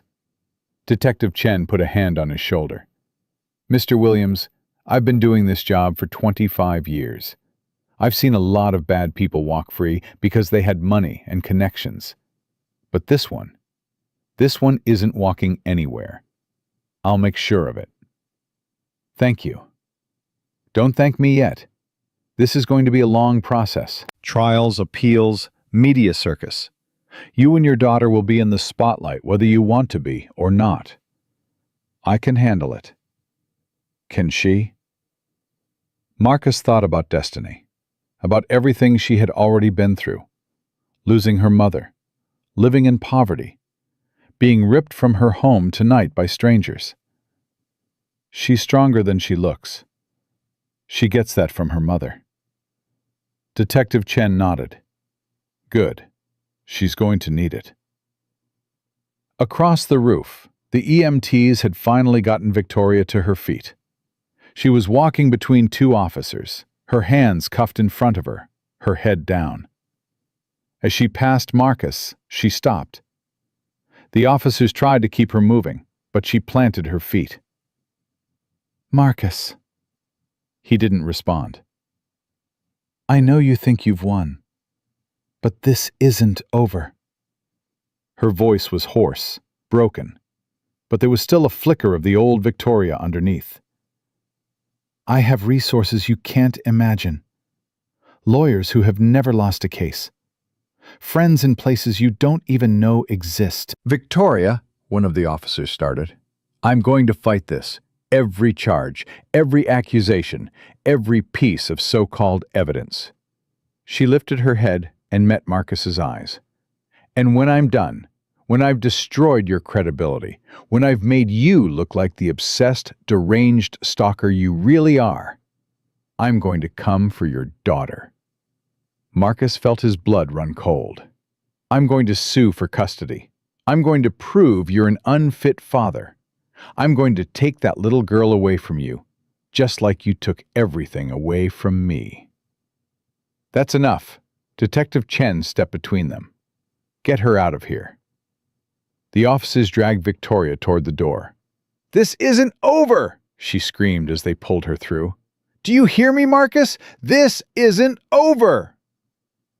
Then the door slammed shut, and she was gone. Marcus stood frozen. Detective Chen touched his arm. Don't let her get in your head. That's what she wants. She threatened my daughter. She's desperate. She's scared. People say all kinds of things when they're cornered. You don't know her. She means every word. Maybe, but right now she's in custody. She's going to stay in custody. And you, Detective Chen looked at him seriously. You need to go home. Get some rest. Take care of your daughter. Let us handle Victoria Ashford. Marcus wanted to argue, wanted to follow Victoria to the station, watch her get booked, make sure she couldn't somehow wriggle out of this, like she had wriggled out of everything else. But Destiny was waiting for him, and she needed him more than he needed revenge. Okay, he said finally. Okay. He found Destiny in a small break room on the building's 60th floor, sitting on a couch with Officer Martinez, drinking hot chocolate from a paper cup. She jumped up when she saw him. Dad! Hey, baby, you ready to go home? Is it over? Almost. He hugged her tight. They arrested her. She's going to jail. Forever? For a long time, I hope. Destiny pulled back and looked at him. Dad, when they took me, she told me things. About you. About Uncle James. About how you've been lying to everyone for years. Marcus's heart clenched. What did she tell you? She said you were obsessed, that you blamed her for something that wasn't her fault, that Uncle James really did steal from her family and you just couldn't accept it. And did you believe her? Destiny shook her head firmly. No, because I know you. You don't lie. You don't obsess. You just love people. Really, really hard. Her eyes filled with tears. And I know Uncle James was innocent, because you would never spend your whole life fighting for someone who wasn't. Marcus felt tears streaming down his own face. You're the smartest kid I've ever met. You know that? Mom used to say that too. She was right. They held each other for a long moment. Then Officer Martinez cleared her throat.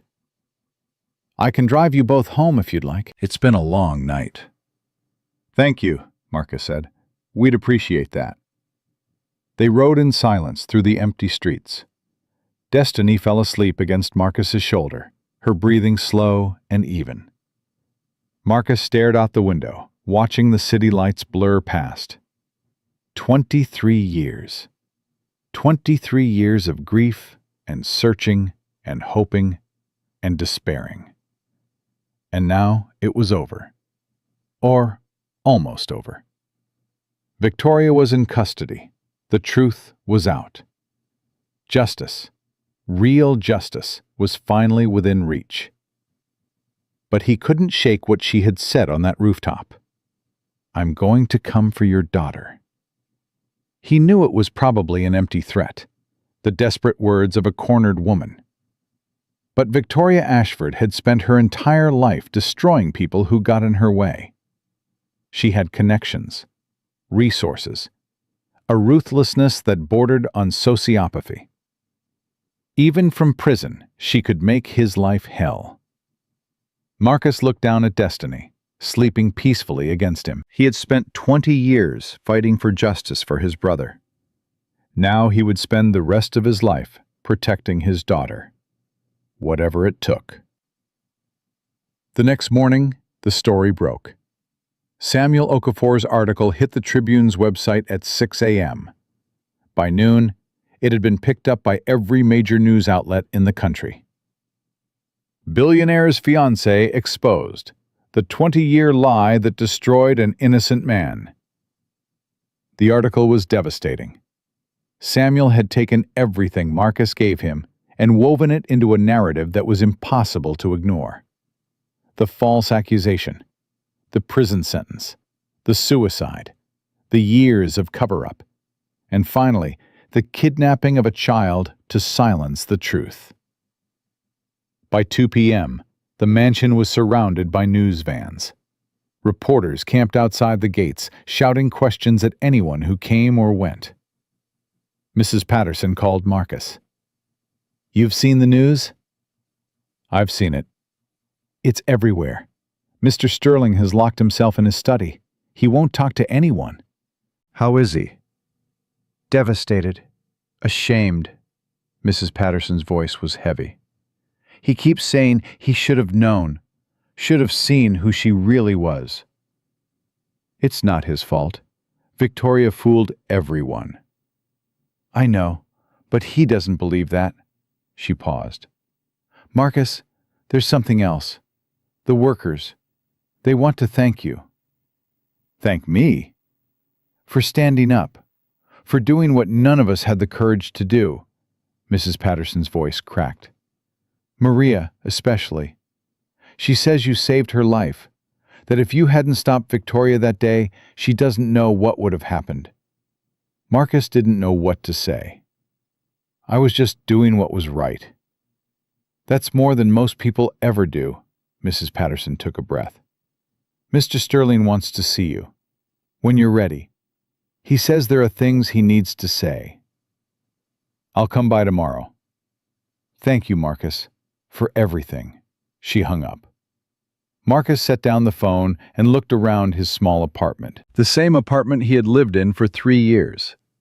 The same cramped kitchen, the same water-stained ceiling, the same view of the brick wall across the alley.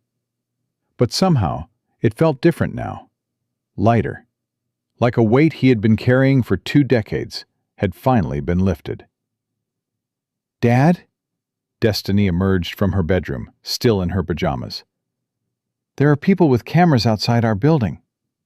"I know, baby. They're reporters." "What do they want?" "They want to talk to us about what happened." Destiny's face went pale. "Do we have to talk to them?" "No, absolutely not. Not unless you want to." "I don't want to." "Then we won't." Destiny sat down on the couch beside him. "Dad, is this going to change everything? Our lives, I mean?" Marcus considered the question. "Probably. For a while, at least.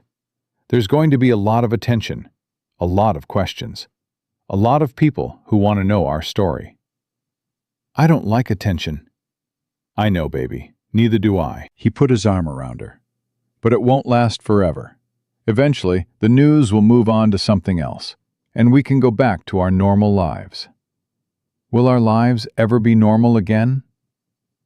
Marcus thought about that. Normal. What did that even mean anymore?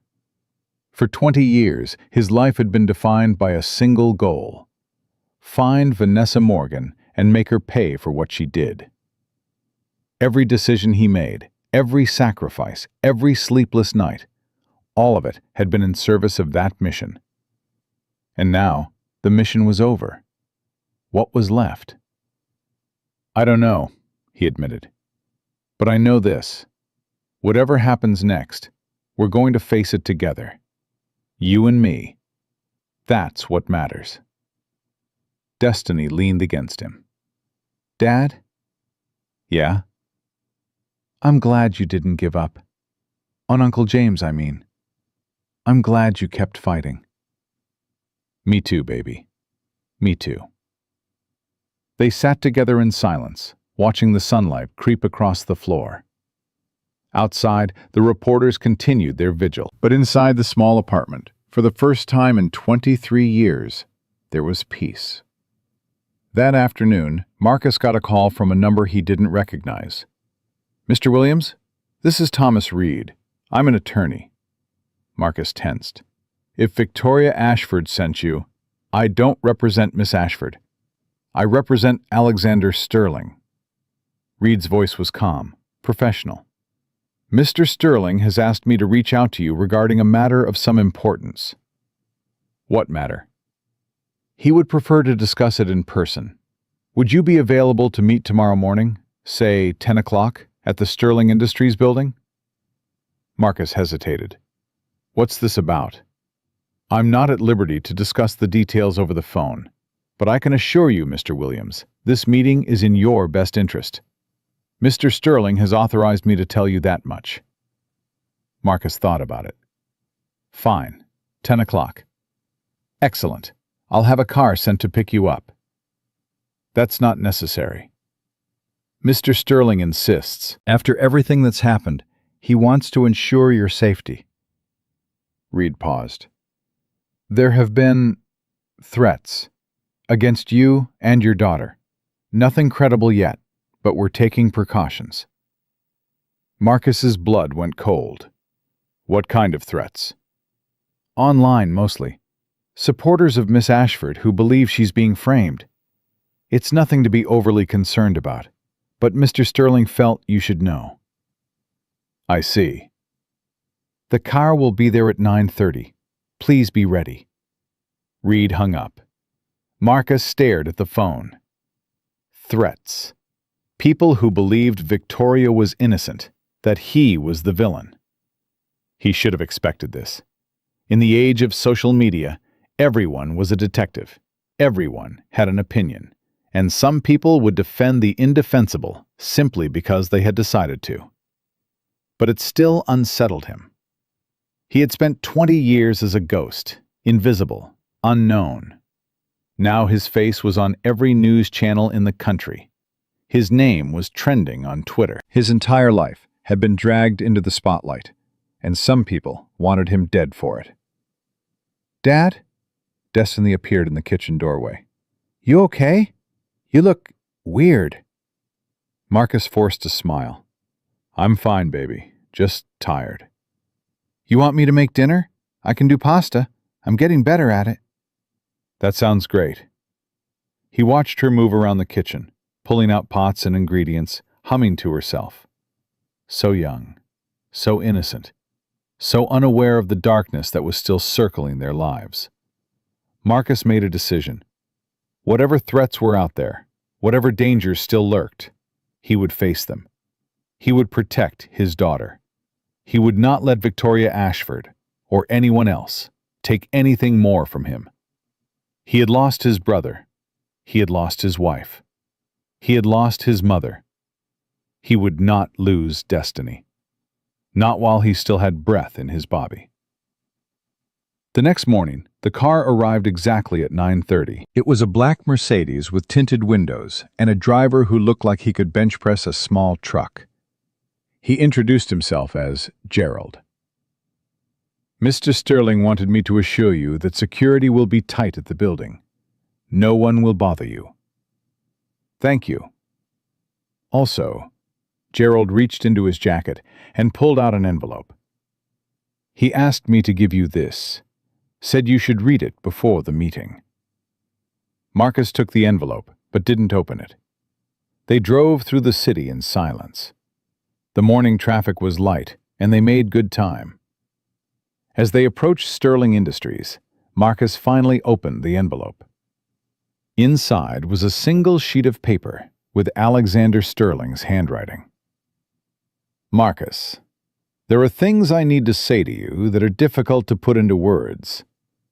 I have spent the last 48 hours learning the truth about the woman I plan to marry, and I am struggling to process what I have discovered. I know an apology isn't enough. I know words can't undo the damage that was done to your brother, to your family, to you. But I want you to know that I am committed to doing whatever I can to make things right. Today's meeting is not about business. It's about justice, about honor, about the debt I owe to people I never knew, but whose lives were destroyed by someone I loved. I hope you will hear me out." Alexander Sterling Marcus read the letter twice. Then he folded it and put it back in the envelope. The car pulled into an underground parking garage beneath the Sterling Industries building. Gerald led Marcus to a private elevator that required a key card to operate. They rode up in silence. The doors opened onto a floor Marcus hadn't seen before. It was quieter than the rest of the building. Fewer offices, more conference rooms, artwork on the walls that probably cost more than his entire life savings. Thomas Reed was waiting for him. "Mr. Williams, thank you for coming." He gestured toward a set of double doors at the end of the hallway.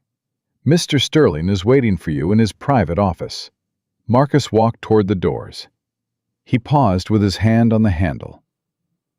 23 years of searching. 23 years of fighting. And now he was about to walk into the office of a billionaire who wanted to talk about justice. He took a deep breath and pushed open the door. Alexander Sterling sat behind a massive oak desk, looking like he hadn't slept in days. There were dark circles under his eyes, stubble on his jaw, and a weariness in his expression that Marcus recognized. It was the look of a man whose entire world had collapsed. "Mr. Williams." Alexander stood and extended his hand. "Thank you for coming." Marcus shook it. "Your letter said you wanted to talk about justice." "I do." Alexander gestured to a chair. "Please, sit." Marcus sat. Alexander returned to his seat behind the desk, but didn't speak immediately. He stared at his hands, seemed to gather his thoughts, and finally looked up. "I've been doing a lot of thinking. About Victoria. About your brother. About the role I played in all of this." "You didn't play any role. You didn't know." "That's what everyone keeps telling me. But I should have known." Alexander's voice was heavy with self-recrimination. There were signs. Things she said. The way the workers acted around her. I chose not to see them because I wanted to believe I had finally found someone who loved me. Victoria is very good at making people see what she wants them to see. Yes, she is. Alexander took a breath. But that's not why I asked you here. I asked you here because I want to do something. Something concrete. Something that actually helps. What do you mean? Alexander opened a drawer in his desk and pulled out a folder. I've been in contact with my legal team. We found 3 other families who were affected by Victoria, by Vanessa Morgan, over the years. Other workers she accused falsely. Other lives she destroyed. Marcus felt his heart rate increase. Other victims? Yes. One man who worked for her family in 2004. He was accused of theft, fired without severance, and blacklisted from every job in his industry. He died in poverty 5 years later. Alexander's jaw tightened. A woman in 2011 who Victoria accused of assault after a minor disagreement. She spent 6 months in jail before the charges were dropped. My God. And James, of course. Your brother. The first. The one who started it all. Alexander met Marcus's eyes. I want to set up a fund, a foundation in their names, to help people who have been falsely accused, who can't afford legal representation, who have been crushed by a system that favors the wealthy. Marcus was speechless. I've already committed $50 million of my personal fortune. I want it to be called the Williams Justice Foundation. Alexander slid the folder across the desk. I want you to run it. Marcus stared at the folder without touching it. Mr. Sterling, Alexander, please. Alexander. Marcus shook his head slowly. I'm a janitor. I barely finished high school. I don't know anything about running a foundation. You know about justice. You know about fighting for people who can't fight for themselves. You know what it's like to spend decades searching for truth when everyone tells you to give up. Alexander leaned forward. Those are the only qualifications that matter. I don't know what to say. Say yes. Alexander's voice softened. Let me help you help others. Let me try to make something good come from all this pain. Marcus looked at the folder. Inside was everything. The legal documents, the financial projections, the mission statement. $50 million dedicated to helping people like James. People like him. He thought about his brother, about the boy who had wanted to be an engineer, who had dreams and hopes and a future that was stolen before it could begin. He thought about Dorothy Williams, dying in hospice, spending her last days trying to make amends. He thought about Maria, with her bandaged arm and broken fingers, still showing up to work because she had a grandmother to support. He thought about all the invisible people who suffered in silence because they didn't have money or power or connections. And he thought about destiny, about what kind of world he wanted her to grow up in. Yes, he said finally. Yes, I'll do it. Alexander's face broke into the first genuine smile Marcus had seen from him. Thank you. Thank you, Marcus. He reached across the desk and they shook hands. It wasn't forgiveness. It wasn't absolution. It wasn't a happy ending wrapped up in a bow. But it was something. 6 months passed. The trial of Victoria Ashford, born Vanessa Morgan, became the most watched legal proceeding in the country. Every major network carried it live. Every tabloid ran daily updates. Social media exploded with opinions, theories, and endless debate. Marcus testified on the third day. He wore the same suit he had worn to his wife's funeral, the only suit he owned. His hands trembled as he took the oath, but his voice was steady when he began to speak. He told them about James. Not the victim, not the case file, not the statistics. He told them about his brother. He told them about the boy who used to wake up at 5 a.m. to study before school because he wanted to be the first person in their family to go to college. The boy who spent his summer earnings on birthday gifts for their mother instead of things for himself. The boy who once walked 3 miles in the rain to bring soup to a sick neighbor because he couldn't stand the thought of anyone suffering alone. He told them about the day James got his scholarship letter, how he had run through the house screaming, waving the paper in the air, tears streaming down his face, how their mother had collapsed into a chair and sobbed with joy, how Marcus had lifted his little brother off the ground and spun him around, both of them laughing so hard they could barely breathe. He told them about the accusation, the arrest, the trial, The way James had looked at him through the courtroom glass, confused and terrified, asking without words, "Why is this happening to me?" He told them about the prison visits, how James had grown thinner each time, how the light in his eyes had slowly dimmed, how he had stopped talking about the future because he no longer believed he had one. He told them about the release, the 3 months of freedom that weren't really freedom at all, the nightmares, the panic attacks, the way James would flinch whenever someone raised their voice. And he told them about the morning, the phone call from his mother, the drive to the house, the bedroom door that wouldn't open, the blood, so much blood. By the time Marcus finished, half the jury was crying. The prosecutor had tears in her eyes. Even the judge had to take a moment to compose himself. Victoria sat at the defense table, stone-faced, showing nothing. But Marcus saw something flicker behind her eyes when he looked at her directly. Fear. She was afraid. Good. The trial lasted 3 weeks.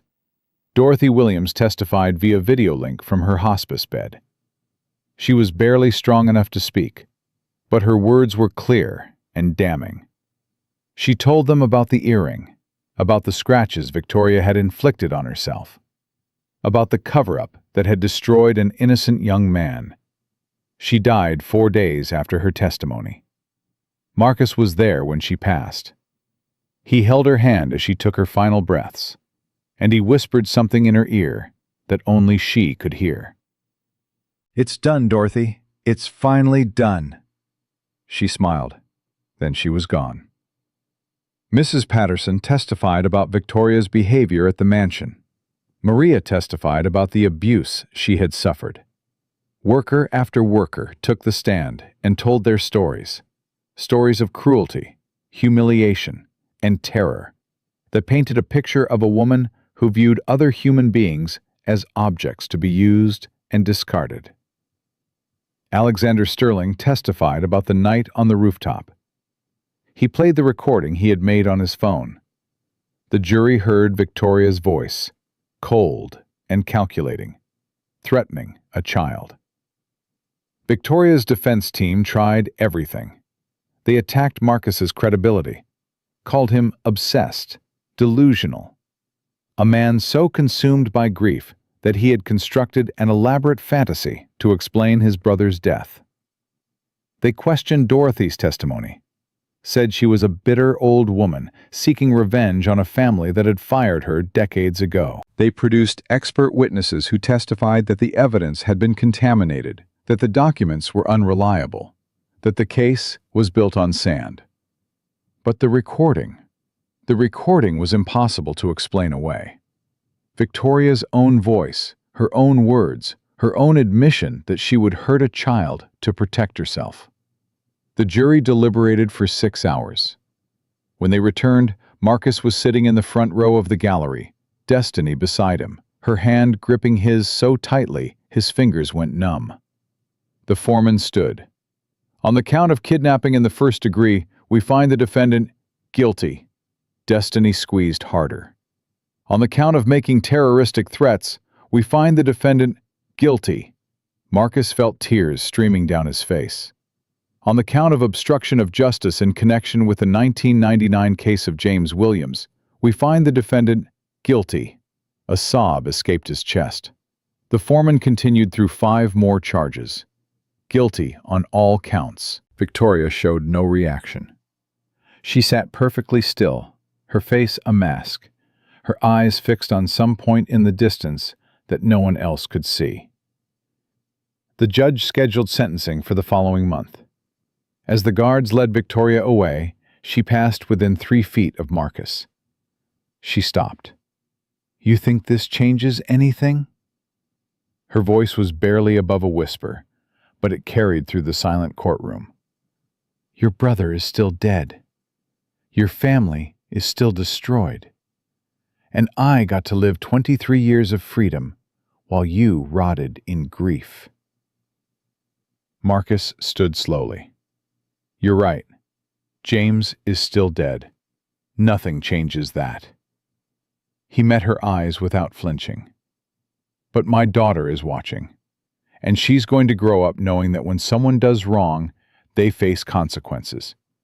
She's going to grow up knowing that the truth matters, that justice is possible, even when it takes decades. Victoria's mask cracked slightly. You think you've won. I haven't won anything. There are no winners here. Marcus's voice was steady. But for the first time in 23 years, I can sleep at night. I can look at my brother's photograph without feeling like I failed him. I can tell my daughter stories about her uncle without choking on my own guilt. He leaned closer. You wanted to know what this changes? It changes me. It changes my daughter. It changes every person who watched this trial and learned that the rich and powerful aren't untouchable. That's what it changes. Victoria stared at him for a long moment. Then the guards pulled her away. She didn't look back. 1 month later, Victoria Ashford was sentenced to 27 years in federal prison. She would be eligible for parole in 18 years. She would be 63 years old. Marcus watched the sentencing from the same seat in the gallery. Destiny was in school. He had insisted on it. Insisted that her life continue as normally as possible, despite everything. When the judge pronounced the sentence, Marcus felt something release inside him. Something he had been carrying for so long, he had forgotten it was there. He bowed his head, and he cried. Not tears of joy, not tears of triumph, tears of grief, of release, of exhaustion. 23 years. 23 years of carrying his brother's death on his shoulders. 23 years of searching, hoping, despairing, and searching again. It was over. Finally, impossibly, mercifully over. After the sentencing, Alexander Sterling found him outside the courthouse. Marcus. Marcus wiped his eyes. Alexander. How do you feel? I don't know. Empty, I think. But a good kind of empty. Marcus shook his head slowly. I've been so full of anger for so long. It feels strange to not have it anymore. What will you do now? Marcus thought about the question. Go home? Hug my daughter? Make dinner? He almost smiled.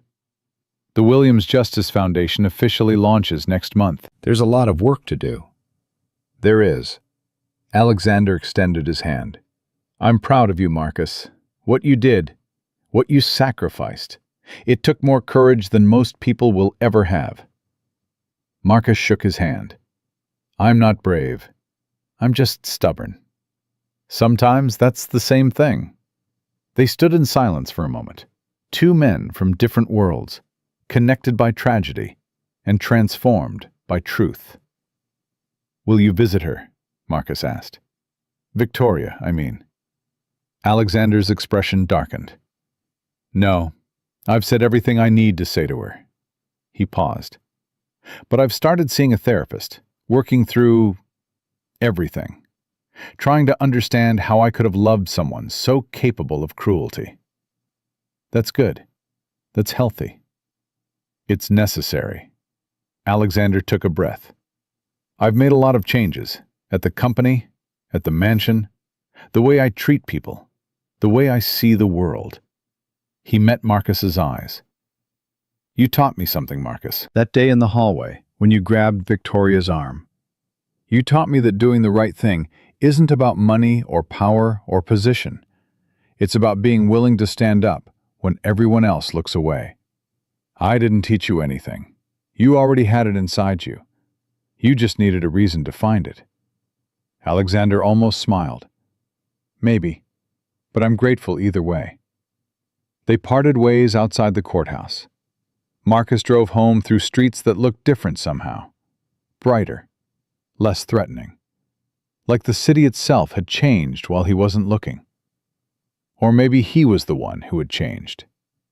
He pulled into the parking lot of his apartment building and sat in the car for a long moment, staring at the brick facade. This was where he had lived for 3 years, where he had raised Destiny through poverty and grief, where he had spent countless nights planning, scheming, preparing for the confrontation that had finally come. It was time for a new chapter. The Williams Justice Foundation had offered him a salary, a real salary, enough to move to a better neighborhood, enough to give Destiny her own room in an apartment that didn't have water stains on the ceiling, enough to start living instead of just surviving. He got out of the car and walked toward the building. Destiny was waiting for him at the apartment door. Dad, how was it? What happened? Is she going to prison forever? 27 years. Destiny's eyes went wide. That's a long time. Yes, it is. Are you happy? Marcus considered the question. I'm relieved. I'm grateful. I'm exhausted. He put his hand on her shoulder. But happy? I don't know if happy is the right word. Your uncle is still gone. Nothing changes that. Destiny nodded slowly. But Dad? Yeah? I think Uncle James would be proud of you. For not giving up. For fighting for him all these years. Marcus felt his throat tighten. I hope so, baby. I really hope so. I know so. Destiny hugged him tight. Mom used to say that love doesn't disappear when someone dies. It just changes shape. It becomes something else. Your mom was a wise woman. She was. Destiny pulled back and looked at him with eyes that were so much like Sandra's, it almost hurt. And I think she would say that what you did, all of it, was love. Love for Uncle James. Love for the truth. Love for all the people Victoria hurt. She smiled. That's a lot of love, Dad. Marcus couldn't speak. He just held his daughter and let the tears fall. They stood like that for a long time in the doorway of their cramped apartment, father and daughter, survivors. Finally, Destiny pulled away. I'm hungry. Can we order pizza? Marcus laughed, the first real laugh he had managed in weeks. Yeah, baby, we can order pizza. The launch of the Williams Justice Foundation took place on a warm Saturday morning in early spring. The event was held in the auditorium of a community center on the south side, James's old neighborhood. The same streets where he and Marcus had grown up. The same basketball courts where they had played as children. The same church where their mother had prayed for them every Sunday. Over 300 people attended. Marcus stood at the podium, looking out at the crowd. He saw Mrs. Patterson in the front row, dabbing her eyes with a handkerchief. He saw Maria, her arm finally healed, smiling up at him. He saw Samuel Okafor, the journalist who had helped expose Victoria, sitting near the back with a notebook on his knee. And he saw Destiny, front and center, beaming with pride. 23 years ago, Marcus began, my brother James was arrested for crimes he didn't commit. He was 17 years old. He had a scholarship to Howard University. He was going to be an engineer. The room was silent. He spent 2 years in prison. When he got out, he was broken. 3 months later, he took his own life. Marcus paused, gathering himself. For a long time, I blamed myself. I was his older brother. I was supposed to protect him. And I failed. Destiny shook her head slightly, her eyes glistening. But I realize now that the blame doesn't belong to me. It belongs to a system that let a wealthy family destroy an innocent young man because they had money and he didn't.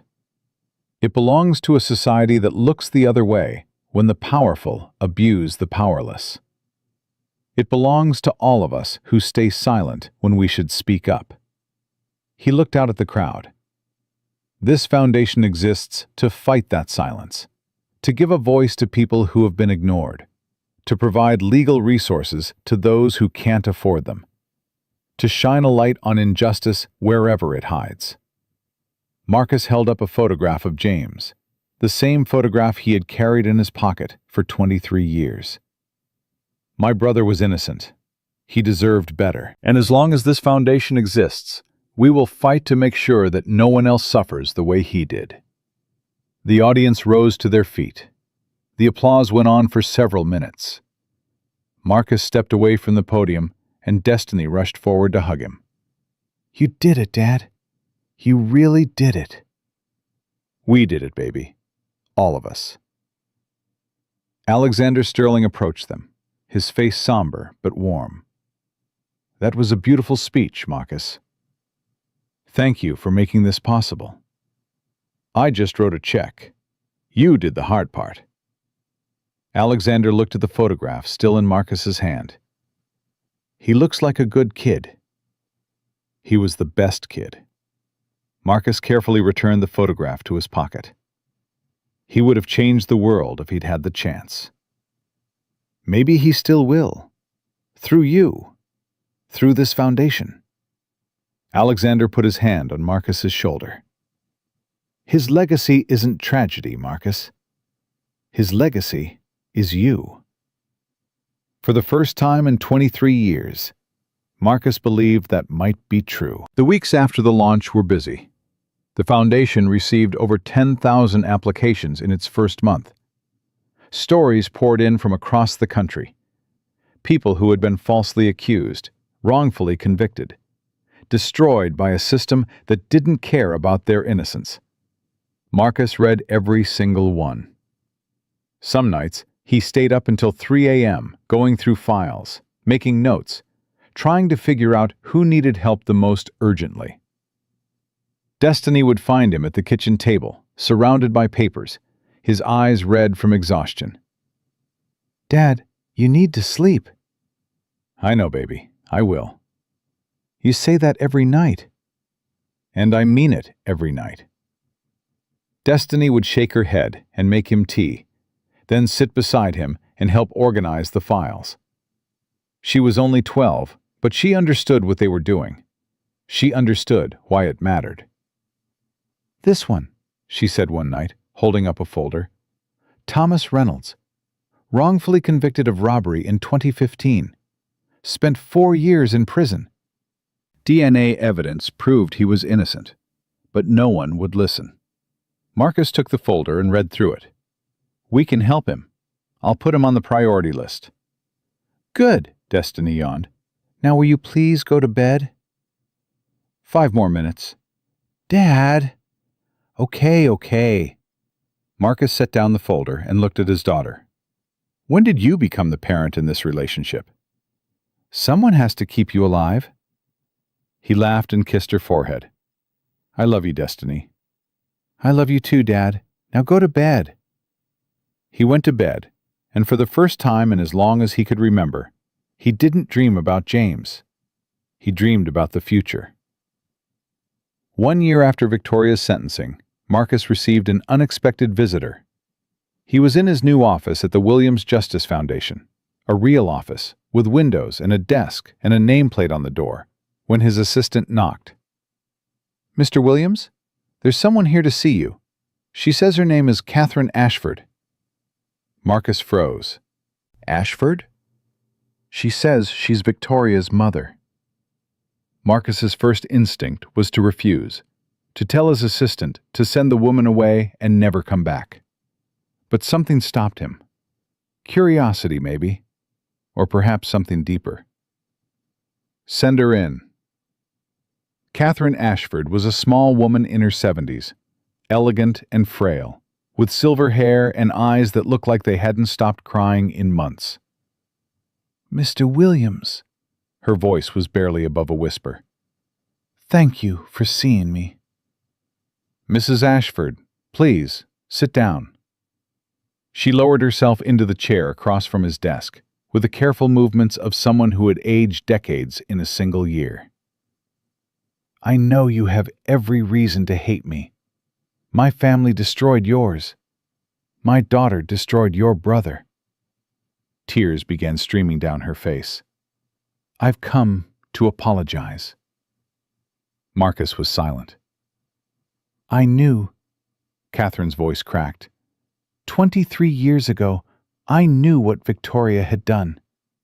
I knew James was innocent. And I helped cover it up." Why? Because I was a coward. Because my husband said it would ruin us. Because I told myself that one boy's life didn't matter as much as my family's reputation. She sobbed. I've been living with that choice ever since. Every day, every night. I see his face when I close my eyes. I hear his mother's screams. You knew my mother? No, but I imagined her. I imagined what it would be like to lose a child because of someone else's cruelty. Catherine wiped her eyes. I have 3 children, Mr. Williams. Victoria was my oldest, and watching her become what she became, knowing I could have stopped it if I had been stronger, it's the worst kind of torture. Marcus didn't know what to feel. Part of him wanted to rage at this woman, to scream at her for what her family had done, to demand some kind of payment that could never be enough. But another part of him saw something in Catherine's eyes that he recognized. Grief. Guilt. The weight of choices that couldn't be undone. "Why are you here, Mrs. Ashford?" "Because I want to help." Catherine opened her purse and pulled out an envelope. "This is a check for $5 million. It's everything I have left. My husband left it to me when he died, and I've been holding on to it because I didn't know what to do with it." She slid the envelope across the desk. "I want it to go to your foundation, to help the people my family hurt. It won't bring your brother back, I know that. It won't make up for anything. But maybe it can help someone else. Maybe some good can come from all this evil." Marcus looked at the envelope without touching it. "Mrs. Ashford." "Please," her voice broke. "Please let me do this one thing. Let me die knowing I tried to make amends, even if it's too little, even if it's too late. Please." Marcus studied her for a long moment. He thought about James, about Dorothy Williams, about all the people who had suffered because the Ashford family had chosen their reputation over the truth.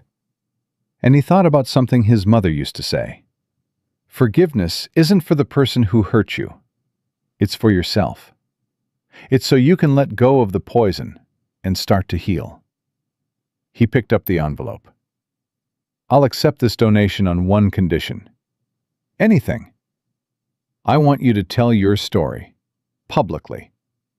I want you to admit what your family did, what you helped cover up. I want the world to know the truth." Catherine's face went pale. "That would destroy what's left of my reputation." "Yes, it would." Marcus met her eyes. "But it would also help others. Other families who are thinking about covering up their children's crimes. Other powerful people who believe they're above consequences. If they see someone like you standing up and admitting the truth, maybe they'll think twice." Catherine was quiet for a long moment. Then she nodded. "I'll do it.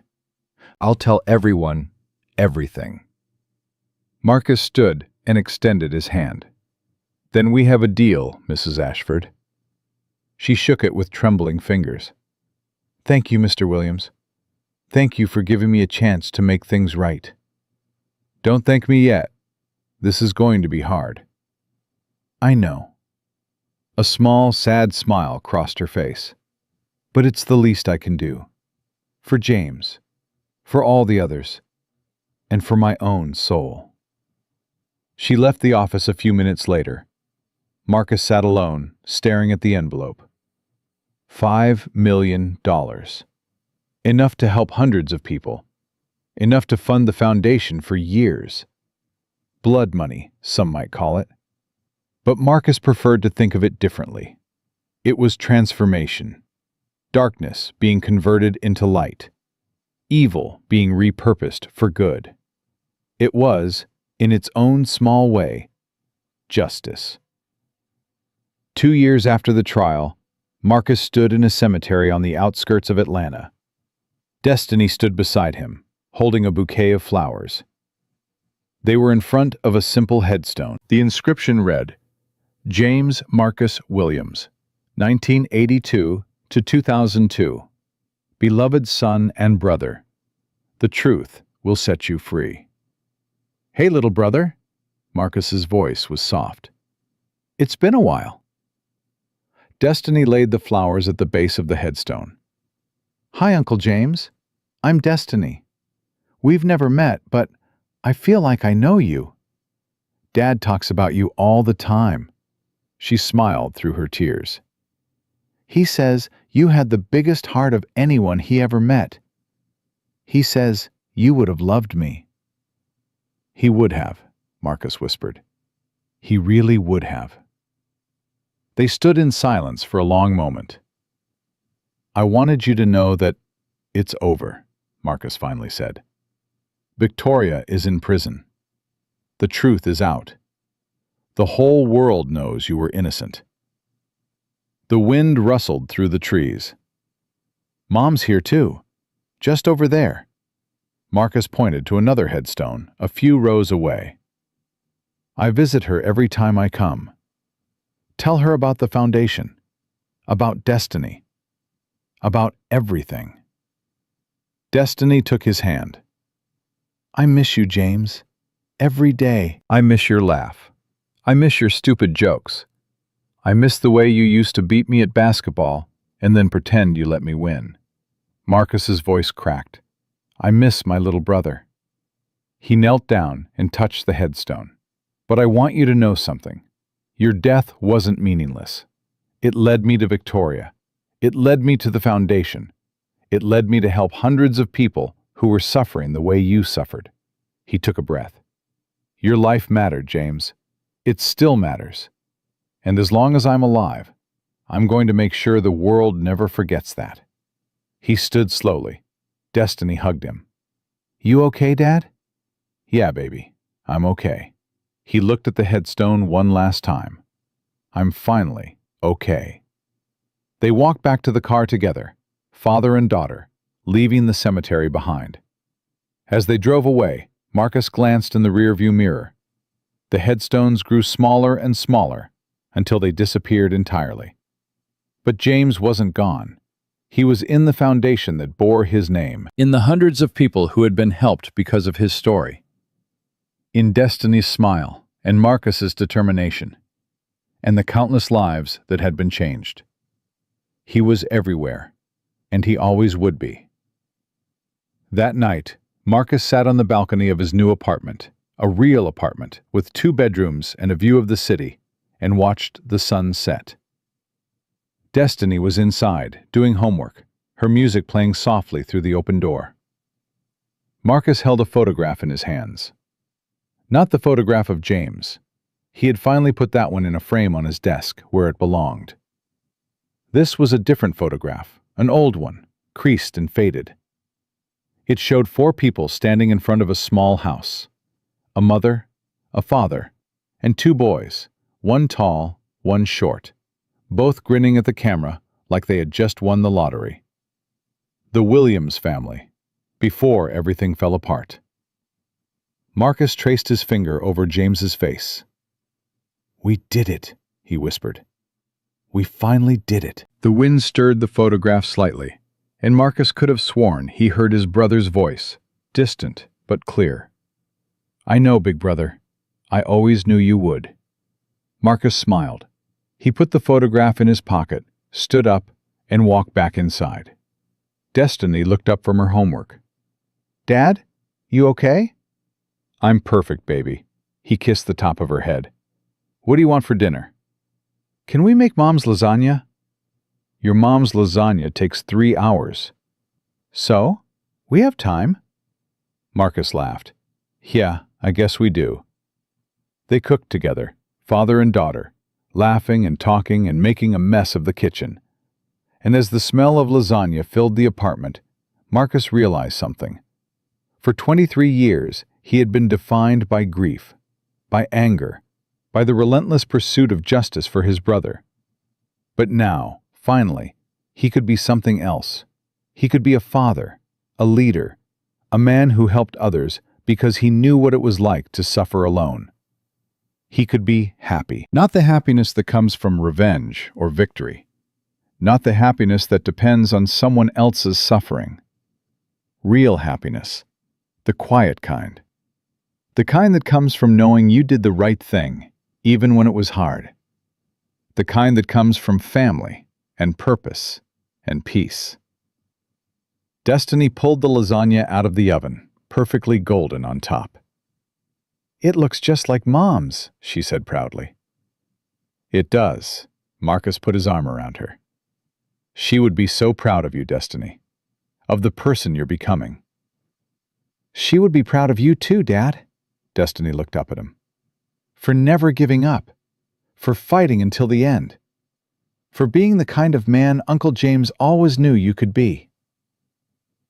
Marcus felt tears prick his eyes. "When did you get so wise?" "I learned from the best." They served the lasagna and sat down to eat, the city lights twinkling outside the window, the future stretching out before them like an open road. Marcus raised his glass. "To James, to your mom, to Dorothy, to everyone who helped us get here." Destiny raised her glass too. "And to you, Dad, the bravest man I know." They clinked glasses, and in that moment, surrounded by the warmth of good food and the love of his daughter, Marcus Williams finally understood what his mother had meant all those years ago. Love doesn't disappear when someone dies. It just changes shape. It becomes something else. James was gone. Sandra was gone. Dorothy was gone.